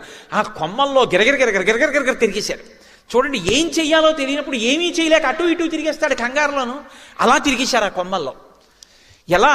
నేనేమైనా మాట్లాడితే రాక్షస స్త్రీలు వింటారు, ఈవిడ మాట దేవుడిరుగు, వాళ్ళకి నాకు యుద్ధం జరుగుతుంది, జయాపజయములు విధి నిర్ణీతములు, ఈ లోపల సీతమ్మ ఏమవుతుందో, మళ్ళీ మాట్లాడే అవకాశం ఉంటుందో ఉండదో, నేను ఉంటానో ఉండనో, బ్రతుకుతానో బ్రతకనో, ఓడించిన ఈ తల్లి ఏమవుతుందో, మళ్ళీ తీసుకెళ్లి దాచేస్తారో, ఏమైనా మాట్లాడాలా మాట్లాడక్కర్లేదా, అసలు ఏమి ఆయనకి ఆలోచన రాలేదు. ఈవిడేమో ముడిచేసి. చిత్రం ఏంటంటే ఈశ్వరుడు ఒకడు ఉన్నాడు కదూ, కొద్దిగా కాలం కావాలి, కొమ్మ వదిలిపెట్టడానికి సమయం కావాలి. వెంటనే ఆవిడికి శుభ సూచనలు కనపడ్డాయి. ఈశ్వరుడు ఉన్నాడనడానికి, మనని రక్షిస్తాడనడానికి, ధర్మాన్ని నమ్ముకున్నవాడు పాడవరడన్న ఆశ్వాసమును కల్పించడానికి రామాయణం సుందరకాండ ఇంతకన్నా నిదర్శనములా. ఇది సౌందర్యం, ఎప్పటికీ నిలబడిపోయే సౌందర్యం, ఎప్పటికీ మనుష్యులకు అభయం ఇవ్వగలిగిన సౌందర్యం. తస్యాశుభం వామమరాళ పక్ష్మ రాజీవృతం కృష్ణ విశాల శుక్లం ప్రాసందతైకం నయనం సుకేస్య మీనాహతం పద్మమివాభితామ్రం. శుభసూచనలు కనపడుతున్నాయంటే సీతమ్మకి ఎడమ కన్ను అదిరింది అని వదిలేస్తే కవితా సౌందర్యం ఏది? అప్పుడు కూడా మహర్షి ఎంత అందంగా చెప్పారంటే, ఈ కన్ను తెల్లగా ఉంటుంది కదూ, ఉండి మధ్యలో ఉన్నటువంటి కనుగుడ్డు నల్లగా ఉంటుంది. ఈ కంటికి ఉన్నటువంటి వెంట్రుకలు మిగిలిన వెంట్రుకల్లా ఇలా వాలిపోవు, ఇలా పైకి లేస్తాయి.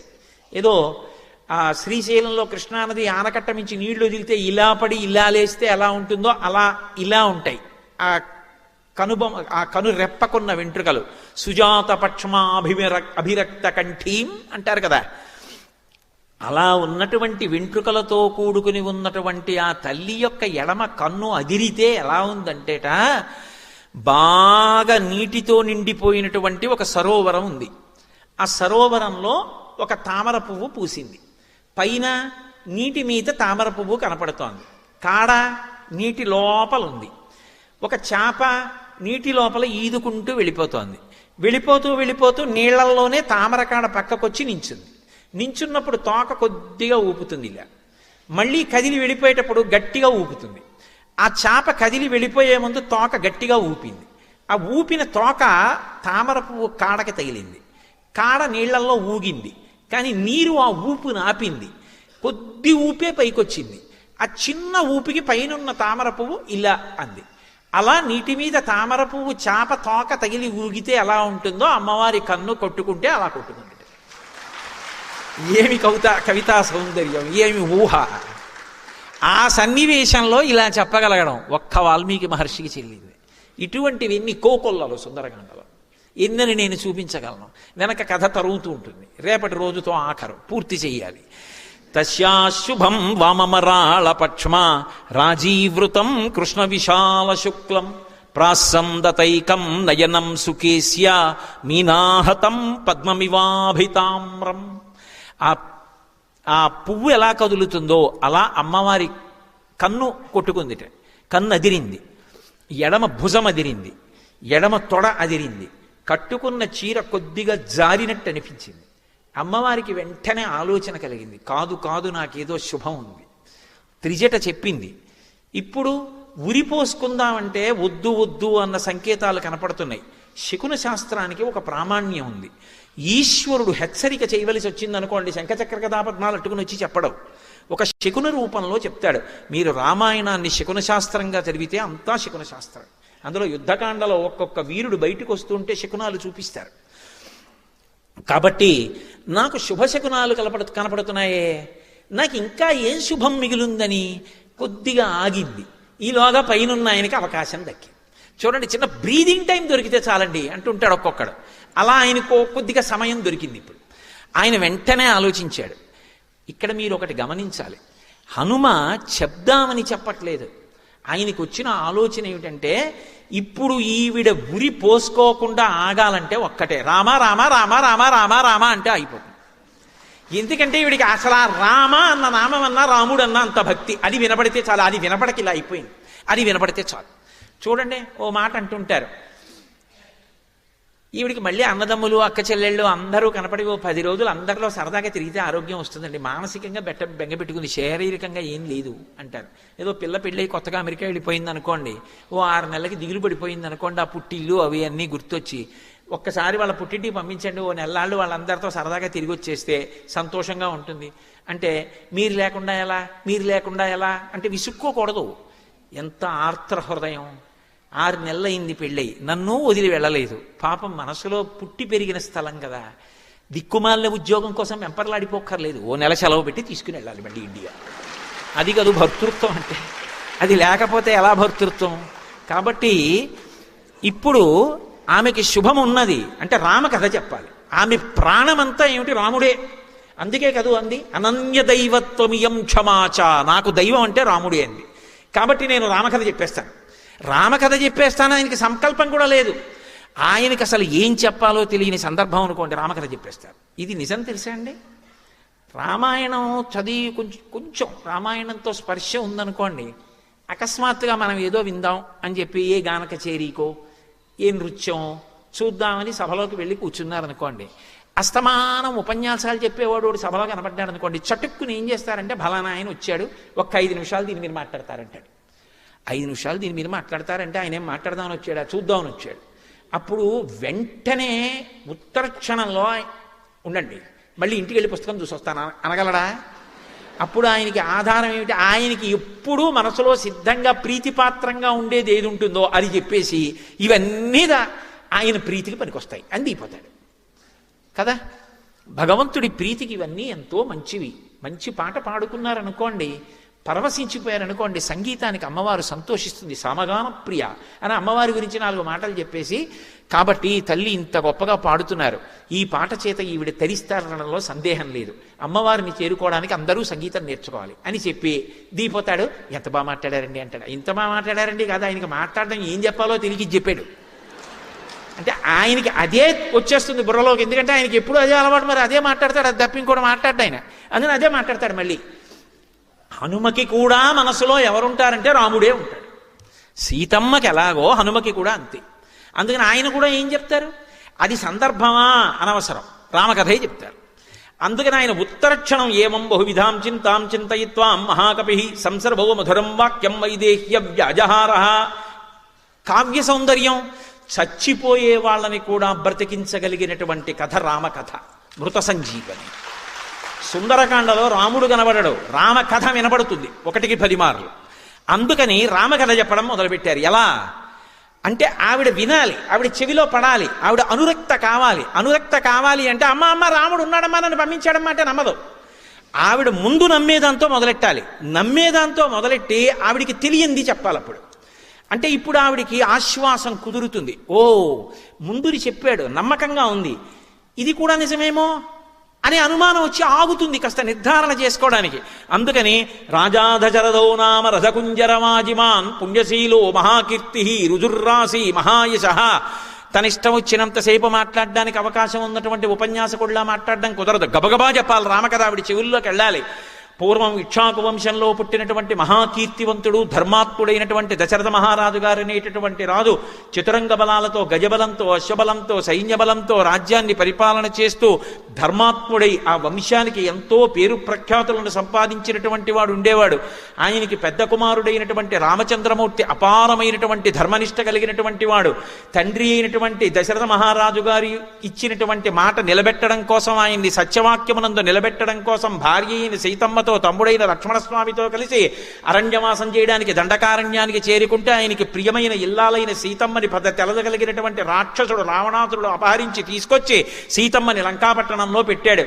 తర్వాతి కాలంలో రామచంద్రమూర్తి అరణ్యవాసం చేస్తూ సీతమ్మని అన్వేషిస్తూ వెడుతుండగా సుగ్రీవుడితో చెలిమి కుదిరి, ఆ సుగ్రీవుడి సీతమ్మ జాడ కనిపెట్టడానికి దశ దిశలకి వానరుల్ని పంపిస్తే దక్షిణ దిక్కుకి అంగదుడి నాయకత్వంలో వచ్చినటువంటి వానర సమూహములలో ఒకడనైన నేను నిన్న రాత్రి 100 యోజనముల సముద్రాన్ని దాటి వచ్చి రాత్రంతా లంకాపట్టణాన్ని వెతికి ఈ శిశుపా వృక్షం మీద కూర్చుని తెల్లవారుధామున సీతమ్మ తల్లి యొక్క దర్శనాన్ని పొందాను. ఈవిడే సీతమ్మ అని ఎలా తెలుసుకున్నాను అంటే, యథారూపాం యథావర్ణాం యథాలక్ష్మీం చరిష్యతాం అస్రౌషం రాఘవస్యాహం సేయమాసాదితామయ. ఎటువంటి నగలు ఆవిడ ఒంటి మీద ఉంటాయని రాముడు చెప్పాడో, ఎటువంటి కాంతితో ఉంటుందని చెప్పాడో, ఎటువంటి లక్షణములతో ఉంటుందని చెప్పాడో, అటువంటి లక్షణములు కలిగి ఇతపూర్వం కిష్కింధలో ఉన్నటువంటి నగలు ఇప్పుడు శరీరం మీద లేక, ఇప్పుడున్నటువంటి నగలు కిష్కింధలో మూటలో లేక, ఇంతకు ముందు పెట్టుకున్న నగల యొక్క మచ్చలు శరీరం మీద ఉండి కృషించి రాముడి కోసం ధ్యానం చేస్తున్న సీతమ్మను చూసి ఆమె యొక్క దర్శనమైందని పరమ సంతోషాన్ని పొంది నేను ఈ చెట్టు మీద కూర్చునున్నాను. ఇప్పటి వరకు చనిపోదాం అనుకున్న తల్లికి ఎప్పుడైతే రామకథ అకస్మాత్తుగా వినపడిందో ఆవిడ చటుక్కున ముడిప్పేసి ఎవడురా రామకథ చెప్పినవాడు, 10 నెలలైంది రామనామం వినపడలేదు, రామకథ వినపడలేదు, నా ప్రాణాలు నిలబడ్డాయి, అమృతం పోసినట్టుంది, ఎవడు నాకు ఈ కథ చెప్పినవాడు అని ఒక్కసారి ఆవిడ ఇలా తల పైకెత్తి కొమ్మలలోకి చూసింది. చూసేటప్పటికీ తత శాఖాంతరే లీనం దృష్ట్వా చలితమానస వేష్టితార్జున వస్త్రం తం విద్యుత్ సంఘాత పింగళం. బంగారు రంగుతో ఉన్నటువంటి కన్నులతో ఆ కొమ్మలలోంచి తెల్లటి బట్టలు కట్టుకుని కిందకి తొంగి చూస్తున్నారు హనుమ. దీన్ని సిద్ధిసర్గ అంటారు. హనుమ దర్శనం సీతమ్మకైనా కూడా సిద్ధిసర్గే, అత్యంత శక్తివంతం. దీన్ని కొనసాగించడానికి ముందు ఒక్క కొబ్బరికాయ కొట్టి నైవేద్యం చేసి అందరికి హారతి చూపిస్తారు, కళ్ళకు అద్దుకున్న తర్వాత కొనసాగిస్తాను. జయత్న పడింది అంటే ఆ తల్లి ఎంత అవ్యవస్థలో ఉందంటే తాను నిద్రపోతూ కలకంటున్నాను అనుకుంటోంది ఆవిడ. అంటే మానసికంగా అంత ఉద్వేగానికి లోనైపోయింది ఆవిడ.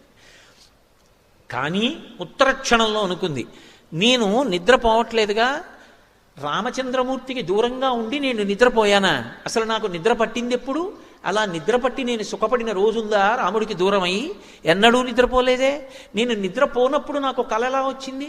నా శరీరం నాకు కనపడుతోంది, నా శరీరాన్ని ముట్టుకుంటే స్పర్శ తెలుస్తోంది, కన్నుల ముందు నాకు ఈ వానరం కనపడుతోంది, కాబట్టి ఇది కల కాదు, ఇది సత్యం. వెంటనే మరి పైన చెప్పిన కథ కొంత తనకి తెలిసిన్న కథ, కొంత తెలియని కథ. కానీ ఆయన్ని చూస్తే ఎందుకో ఆయన చెప్పినది సత్యం అనిపిస్తోంది. హనుమద్రామాయణం అని హనుమే వ్రాసుకున్నారు, పైశాచీ భాషలో అంటారు. అందులో మొట్టమొదటిసారి సీతమ్మ నన్ను చూసినప్పుడు కొన్ని సంవత్సరముల తర్వాత కొడుకుని తల్లి చూస్తే ఎలా ఉంటుందో అలా చూసింది అని వ్రాసుకున్నారు ఆయన. కాబట్టి నాకు ఈయన్ని చూస్తే పుత్రభావన కలుగుతోంది.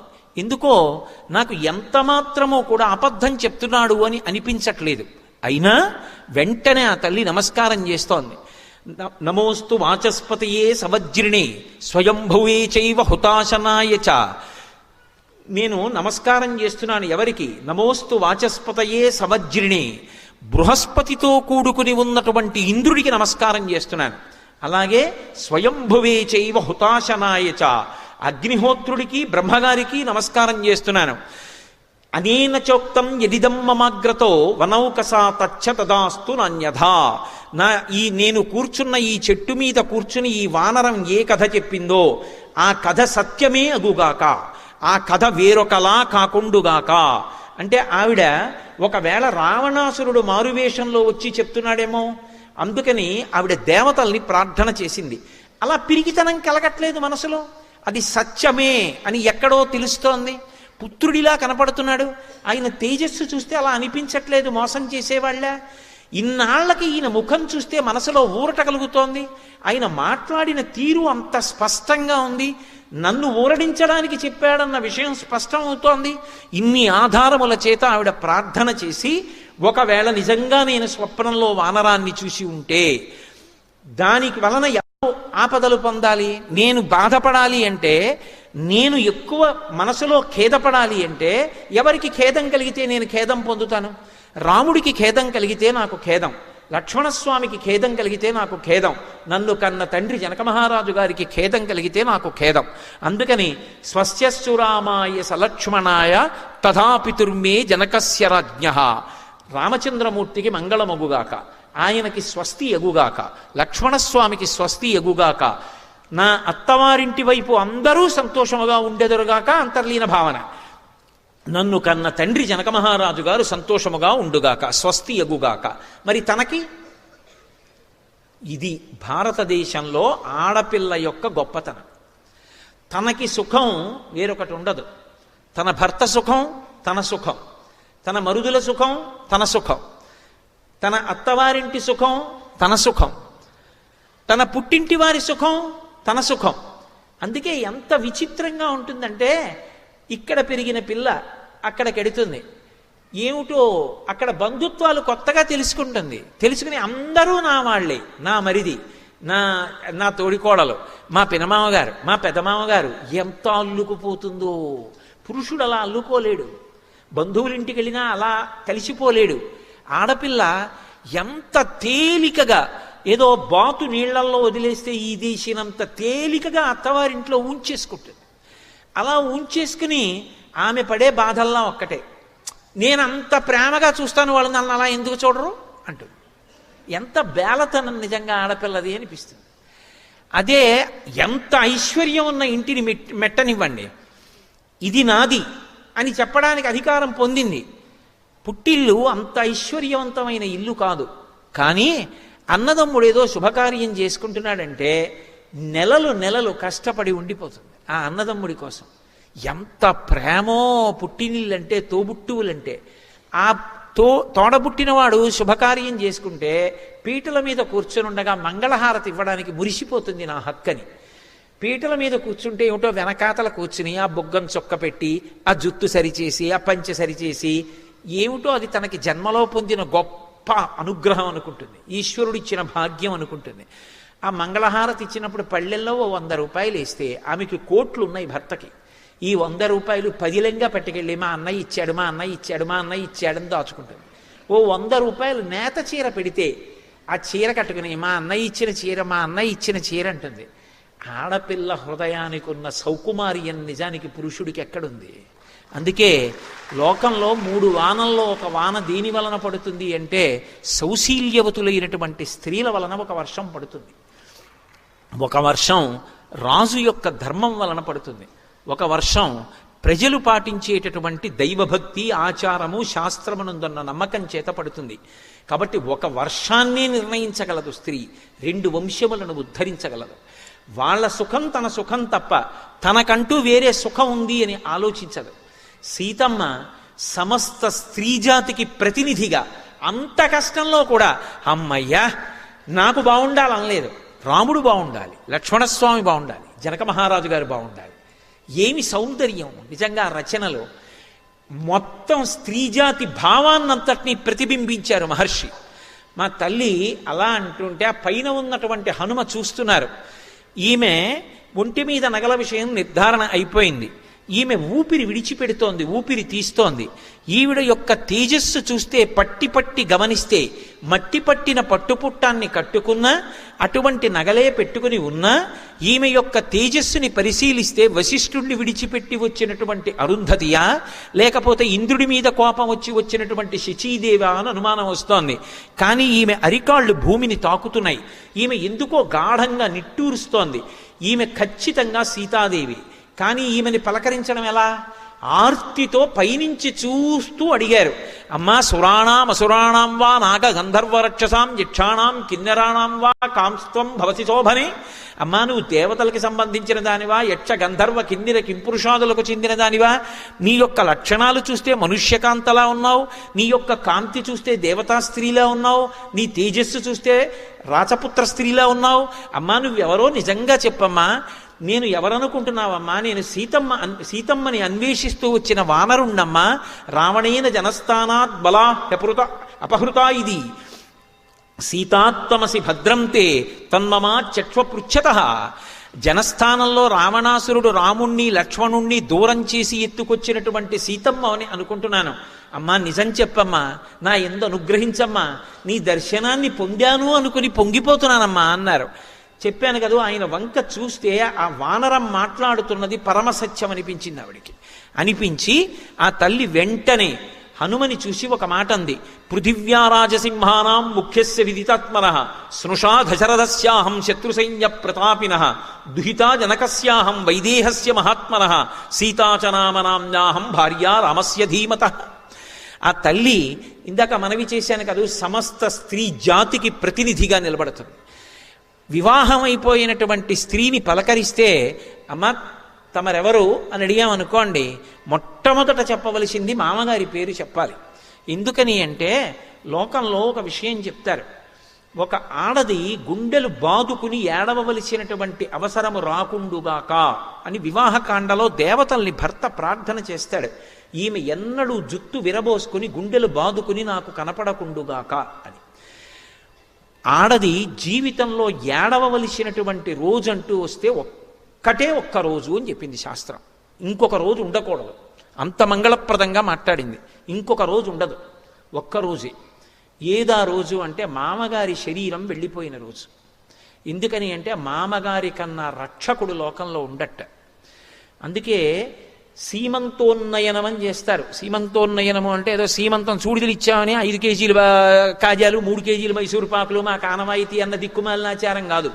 సీమంతోన్నయనము అంటే అడవి పంది ముళ్ళు తీసుకొచ్చి పాపట తీసి భర్త జుత్తు ఎత్తి ముడి వేస్తాడు గణపతి హోమం చేసి. అలా వేస్తే ఆ తరువాత లోపల ఉన్న పిండాన్ని ఉగ్రభూతములు చెనకవు.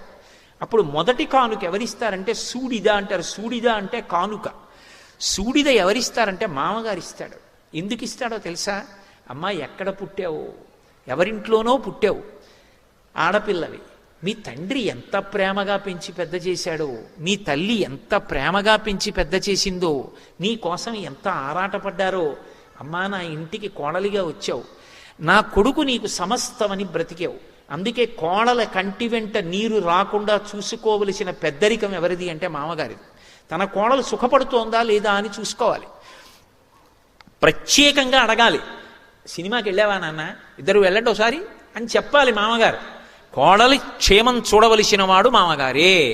కాబట్టి అటువంటి మామగారు శరీరం విడిచిపెట్టేశాడు అనుకోండి, అప్పుట తన కోసం అలమటించిపోయేటటువంటి వాడు, తండ్రి కన్నా తాపత్రయపడేవాడు వెళ్ళిపోయినట్టు.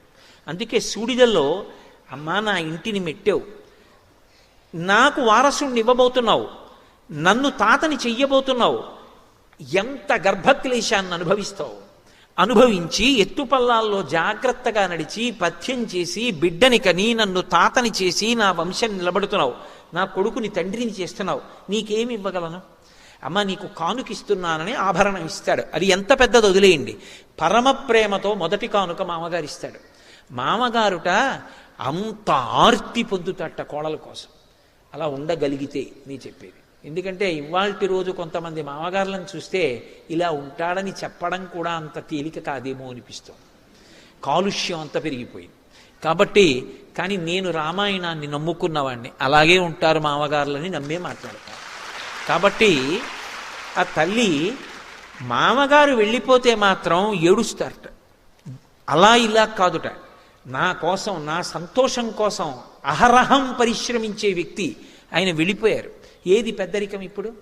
ఎవరికి చెప్పుకోను కష్టం వస్తే అని. అందుకే ఆడపిల్ల పెళ్ళయ్యాక, అమ్మ మీరెవరు అని అడిగితే ఫలానా వారి కోడలని చెప్పుకుంటుందట సంతోషంగా. అంతే తప్ప తన పేరు చెప్పదు. అది భారత జాతి గొప్పతనం. 1000 పడగల్లో విశ్వనాథ సత్యనారాయణ గారు ఏడిచారు. 999 పడగలు చితికిపోయాయి. ఇంకా వైవాహిక వ్యవస్థ అన్న ఒక్క పడగే మిగిలిందని. దాన్ని కూడా కర్రలు పెట్టి కొట్టడానికి, రాళ్ళు పెట్టి కొట్టడానికి ఎందరో బయలుదేరుతున్నారు. ఆ ఒక్క పడగా చిదిపేద్దామని. కాబట్టి ఆ తల్లి హనుమకి జవాబిస్తూ, పృథివ్యా రాజసింహానాం ముఖ్యస్య విదితాత్మనః స్నుషా దశరథస్యాహం శత్రుసైన్య ప్రతాపినః. ఈ భూమి మీద శత్రు సైన్యములను తపింపచేసినటువంటి మహానుభావుడు దశరథ మహారాజు గారన్న రాజు ఉండేవారు. ఆయన యొక్క కోడల్ని నేను. స్నుషా దశరథస్యాహం శత్రుసైన్య ప్రతాపినః దుహితా జనకస్యాహం వైదేహస్య మహాత్మనః. నా తండ్రి గారు జనక మహారాజు, విదేహ వంశంలో పుట్టినవాడు, మహాజ్ఞాని. అటువంటి తండ్రి కడుపున పుట్టిందాన్ని. ఆయన కడుపున పుట్టాను కాబట్టే కష్టాన్ని ఓర్చుకోగలిగిన శక్తినిచ్చాడు. అటువంటి తండ్రి కూతుర్ని, ఆయన చేతుల మీద పెరిగిన దాన్ని. కాబట్టి దుహితా జనకస్యాహం వైదేహస్య మహాత్మనః సీతాచనామనాంనాహం. ఈ శరీరానికి పేరు సీత. భర్త పేరు ఆడది చెప్పదు, కానీ ఎక్కడో తప్పనిసరి పరిస్థితి అయితే విశేషణం వేసి చెప్తారు. అందుకనే సీతాచనామనామ్యాహం భార్య రామస్య ధీమతః. ధీమంతుడు, మహాబుద్ధిమంతుడైనటువంటి రామచంద్రమూర్తి యొక్క ఇల్లాల్ని నేనని చెప్పింది. ఆయన పరమ సంతోషపడిపోయి శిరస్యంజలి మాధాయ, తల మీద అంజలి ఘటించి, అమ్మయ్య మా తల్లి ధైర్యం చేసి మాట్లాడిందని గబగబా కిందకి దిగొచ్చారు. దిగొచ్చి అమ్మా అమ్మా ఎంత సంతోషం అమ్మా, నీ గురించి కదమ్మా దశ దిశల వానరములన్నీ వెతుకుతున్నాయి. అమ్మా నీ కోసం కదమ్మా వాలిని చంపేశాడు, నీ కోసం కదమ్మా సుగ్రీవుడికి పట్టాభిషేకం చేశాడు, నీ కోసం కదమ్మా పరితపించిపోతున్నాడు రామచంద్రమూర్తి. అటువంటి నిన్ను దర్శించానమ్మా, నా జీవితానికి ఇంతకన్నా సౌభాగ్యమే ఉంటుంది అని మురిసిపోయి, అమ్మా ఎలా ఉన్నావమ్మా, ఇక్కడికి ఎందుకు చేరుకున్నావమ్మా అని అడిగితే ఆ తల్లి చెప్పడం మొదలుపెట్టింది. నేను సమాద్వాదశతత్రాహం రాఘవస్య నికేతని భుంచ్వాన్ మానుషాన్ భోగాన్. నేను 12 సంవత్సరముల రామచంద్రమూర్తి యొక్క అంతఃపురంలో ఆయన భార్యగా మనుష్యులు ఎన్ని భోగాలు అనుభవిస్తాలో అన్ని అనుభవించాడు. అది ఆయన గొప్పతనం. ఎంత పెద్ద మాట ఉందో చూడండి, ఒక మనిషి ఎన్ని భోగములు అనుభవిస్తాడో అన్ని అనుభవించాడు. అంటే నిజంగా అనుభవించిందా పక్కన పెట్టండి, మా ఆయన నన్నంత సుఖపెట్టారు, ప్రీతి. అందుకే ఆ దాంపత్యం అలా ఉన్నప్పుడు ఒంటి మీద ఎన్ని నగలున్నాయి, ఎంత ఖరీదైన చీర కట్టుకున్నారన్న దానితో ఉండదు. అటువంటి దంపతులు ఎక్కడున్నారో అక్కడ లక్ష్మీదేవి ఉంటుంది. వాళ్ళిద్దరి మధ్య ఆ సంతోషం ఉంటుంది, ఆ అవగాహన ఉంటుంది. అది లేకుండా సరే ఆ రెండో కోణం నాకు ఎందుకు వచ్చిన గొడవ కానీ. కాబట్టి ఆ తల్లి అంటుంది, నేను 12 సంవత్సరములు రామచంద్రమూర్తి అంతఃపురంలో మనుష్యులు పొందేటటువంటి సమస్త భోగములను అనుభవించాను. రాముడు అరణ్యవాసానికి వెళ్ళిపోతున్నప్పుడు ప్రయత్నపూర్వకంగా రాముణ్ణి విడిచిపెట్టి ఉండలేక అరణ్యవాసానికి వచ్చాను. అరణ్యవాసానికి వచ్చిన తరువాత మాయామృగం రూపంలో వచ్చినటువంటి మారీచుడు నాకు రాముడికి ఎడబాటు కల్పించాడు. ఆ సమయంలో పరివ్రాజక రూపంలో రావణాసురుడు నన్ను అపహరించి తీసుకొచ్చి ఈ లంకాపట్టణంలో బంధీకృతురాల్ని చేశాడు. అడ్డొచ్చినటువంటి జటాయువుని సంహరించాడు. ఆనాటి నుంచి ఈనాటి వరకు రామపాదార విందములను స్మరిస్తూ రాముడు వస్తాడు నన్ను గట్టెక్కిస్తాడు అని ఆలోచన చేస్తూ ఇలాగే ఉన్నాను. కానీ రాముడు రాలేదు. ఇక 2 నెలలు మాత్రమే గడువుంది. వచ్చి 10 నెలలైంది. 2 నెలల తరువాత తన ఉదయ ఆహారంగా నన్ను ఖండించి తీసుకొచ్చి వండి పెడితే తింటానది రావణుడు ప్రతిజ్ఞ చేసి ఉన్నాడు. కాబట్టి 2 నెలలు గడువిచ్చాడు. నేను మాత్రం ఆయన పాన్పు చేరను. నాకు మిగిలి ఉన్న జీవితకాలం 2 నెలలు. ఈలోగా రాముడు రావాలి, వచ్చి నన్ను రక్షించాలి అని ఆ తల్లి చెప్తుంటే విన్నారు హనుమ. విని, అమ్మా ఎందుకమ్మా అంత బెంగ పెట్టుకుంటావు, నువ్వంత బెంగ పెట్టుకోవలసినటువంటి అవసరం లేదు తల్లి, నీ కోసమని చెప్పి రాముడు చెయ్యనటువంటి ప్రయత్నం లేదు, అంత ప్రయత్నం చేస్తున్నాడు అని ఆయన రాముడి గురించి చెప్తుంటే ఆ తల్లికి అనుమానం వచ్చింది. నేను చనువిచ్చి ఇతనెవరో కూడా పూర్తిగా తెలుసుకోకుండా రాముడి గురించి మాట్లాడుతున్నాడని నమ్మాను. చెట్టు మీద కూర్చున్నవాడు చెట్టు దిగాడు, చెట్టు దిగిన వాడు దగ్గరికి వచ్చాడు, దగ్గరికి వచ్చి నిలబడి మాట్లాడుతున్నాడు. ఒకనాడు పరివ్రాజక రూపంలో ఇలాగే వచ్చాడు. రావణుడే వచ్చి ఉంటాడని నన్ను ఇంకా బాధ పెట్టడం నీకు తగదు రావణ అని ఆ తల్లి విముఖురాలై పక్కకి తల తిప్పుకొని కూర్చుంది. కూర్చున్న తర్వాత, అమ్మా నా పట్ల అపనమ్మకాన్ని పొంది ఉండకమ్మా, నేను యథార్థం చెప్తున్నానమ్మా, నీ నుండి ఎడబాటు పొందినటువంటి రామచంద్రమూర్తి నిన్ను అన్వేషణ చేస్తూ ఒకనాడు కిష్కింధాపురాన్ని చేరుకున్నాడు. అక్కడ ఋష్యమూక పర్వతం మీద రాజ్యాన్ని పోగొట్టుకుని భార్యని పోగొట్టుకుని బాధపడుతున్న సుగ్రీవుడితో అగ్నిసాక్షిగా చెలిమి చేసుకున్నాడు. చేసుకునే ముందు నరులైన రామలక్ష్మణులు ఇద్దరూ నడిచి వెడుతుండగా మారువేషాలలో ఉన్న వాళ్ళని నన్ను సంహరించడానికి వాలి పంపించి ఉంటాడని చెప్పి సుగ్రీవుడు భయపెడుతుంటే నేనే వెళ్ళి నమస్కారం చేసి రామలక్ష్మణుల్ని నా భుజాల మీద కూర్చోబెట్టుకుని తీసుకెళ్లాను.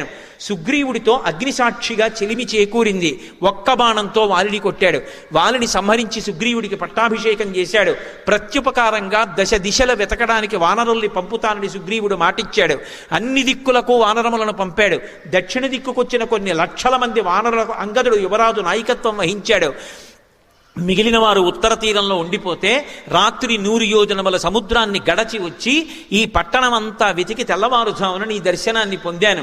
కేసరి అనబడేటటువంటి మహావీరుడైన వానరుడు ఉన్నాడు. ఆయన శంబదాసుడు అనేటటువంటి రాక్షసుణ్ణి సంహరించాడు. ఆ కేసరి యొక్క భార్య అయిన అంజనాదేవి యందు వాయుదేవునికి ఔరసపుత్రుడిగా జన్మించిన వాణ్ణి. నేను పుట్టినప్పుడు నా ఎడమ దవడ ఇంద్రుడి చేత విడువబడిన వజ్రం చేత కొట్టబడింది కాబట్టి సొట్టబడిన హనుమలు కలిగిన వాడిని కాబట్టి నన్ను హనుమ అని పిలుస్తారు. అమ్మా నా పేరు హనుమ, ఆశ్వాసమును పొందమ్మా, నన్ను నమ్ము, రామచంద్రమూర్తి యొక్క దాసానదాసుణ్ణి, రాముడు పంపితే వచ్చాను. అమ్మా నేను నీతో పరమ సత్యం చెప్తున్నాను, ఇందులో కించిత్ కూడా అనుమానం లేదు, తల్లి నన్ను నమ్ము అన్నారు. ఆవిడికి నమ్మకం కుదిరింది. నమ్ముతాను కానీ హనుమ, కానీ అసలు వానరులకు నరులకు స్నేహం ఎలా కుదురుతుంది?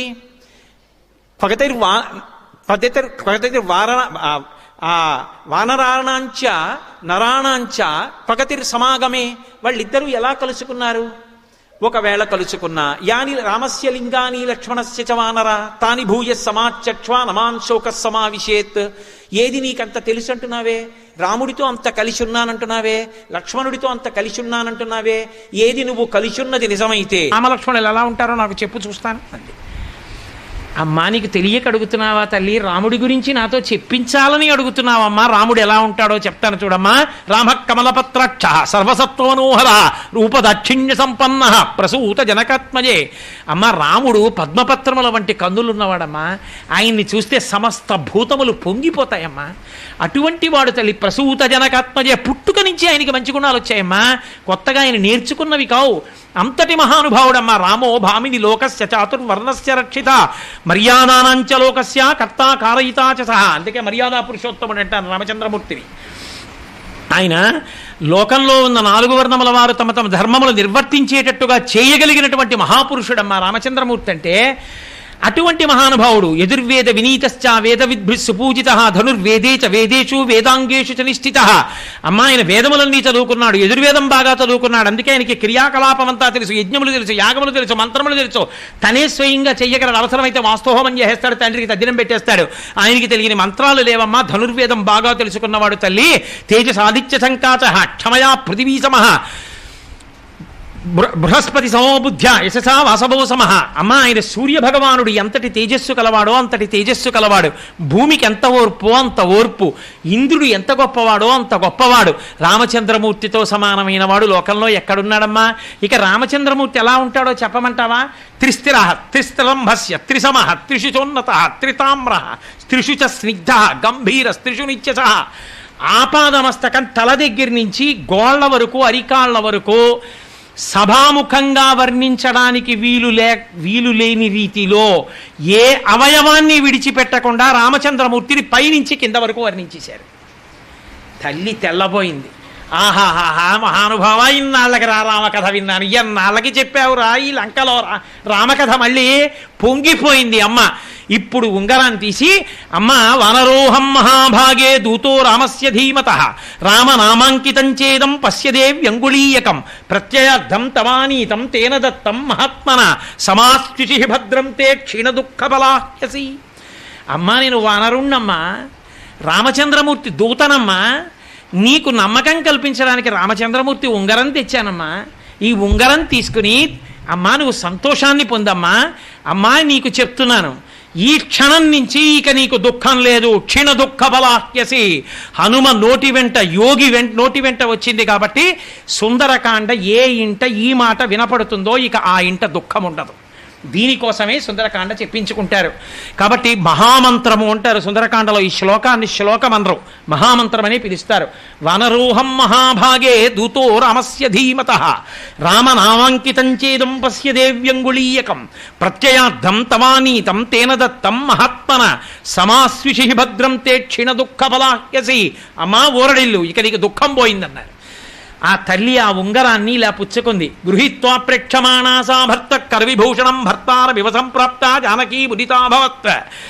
అకస్మాత్తుగా భర్త వస్తే లజ్జతో సిగ్గుతో ఎర్రపడిపోయిన ముఖంతో ఉన్నటువంటి మహాపతివ్రతల ఏడిచి ఏడిచి ఉన్న తల్లి రాముడి ఉంగరాన్ని చూసి సంతోషపడిపోయి ఆనందంతో ఎర్రపడిపోయిన సీతమ్మ తల్లి ముఖాన్ని ముట్టుకోకుండా కన్నీళ్లు తులవకుండా నోటి మాటలతో ఆవిడకంత సంతోషాన్నిచ్చి 10 నెలల తర్వాత సంతోషంతో నవ్విన సీతమ్మ తల్లి ముఖాన్ని చూసిన మహాపురుషుడు స్వామి హనుమ ఒక్కరే. అంత పరమ పవిత్రమైన ఘట్టం దగ్గర ఈ మహామంత్రం చెప్పినప్పుడు ఈ ఘట్టం దాకా వస్తే తప్పకుండా స్వామికి కొబ్బరికాయ కొట్టి నీరాజనమిచ్చి అందరూ పుచ్చుకుని ఒక్కసారి అందరూ గట్టిగా రామనామం చెప్పాలి.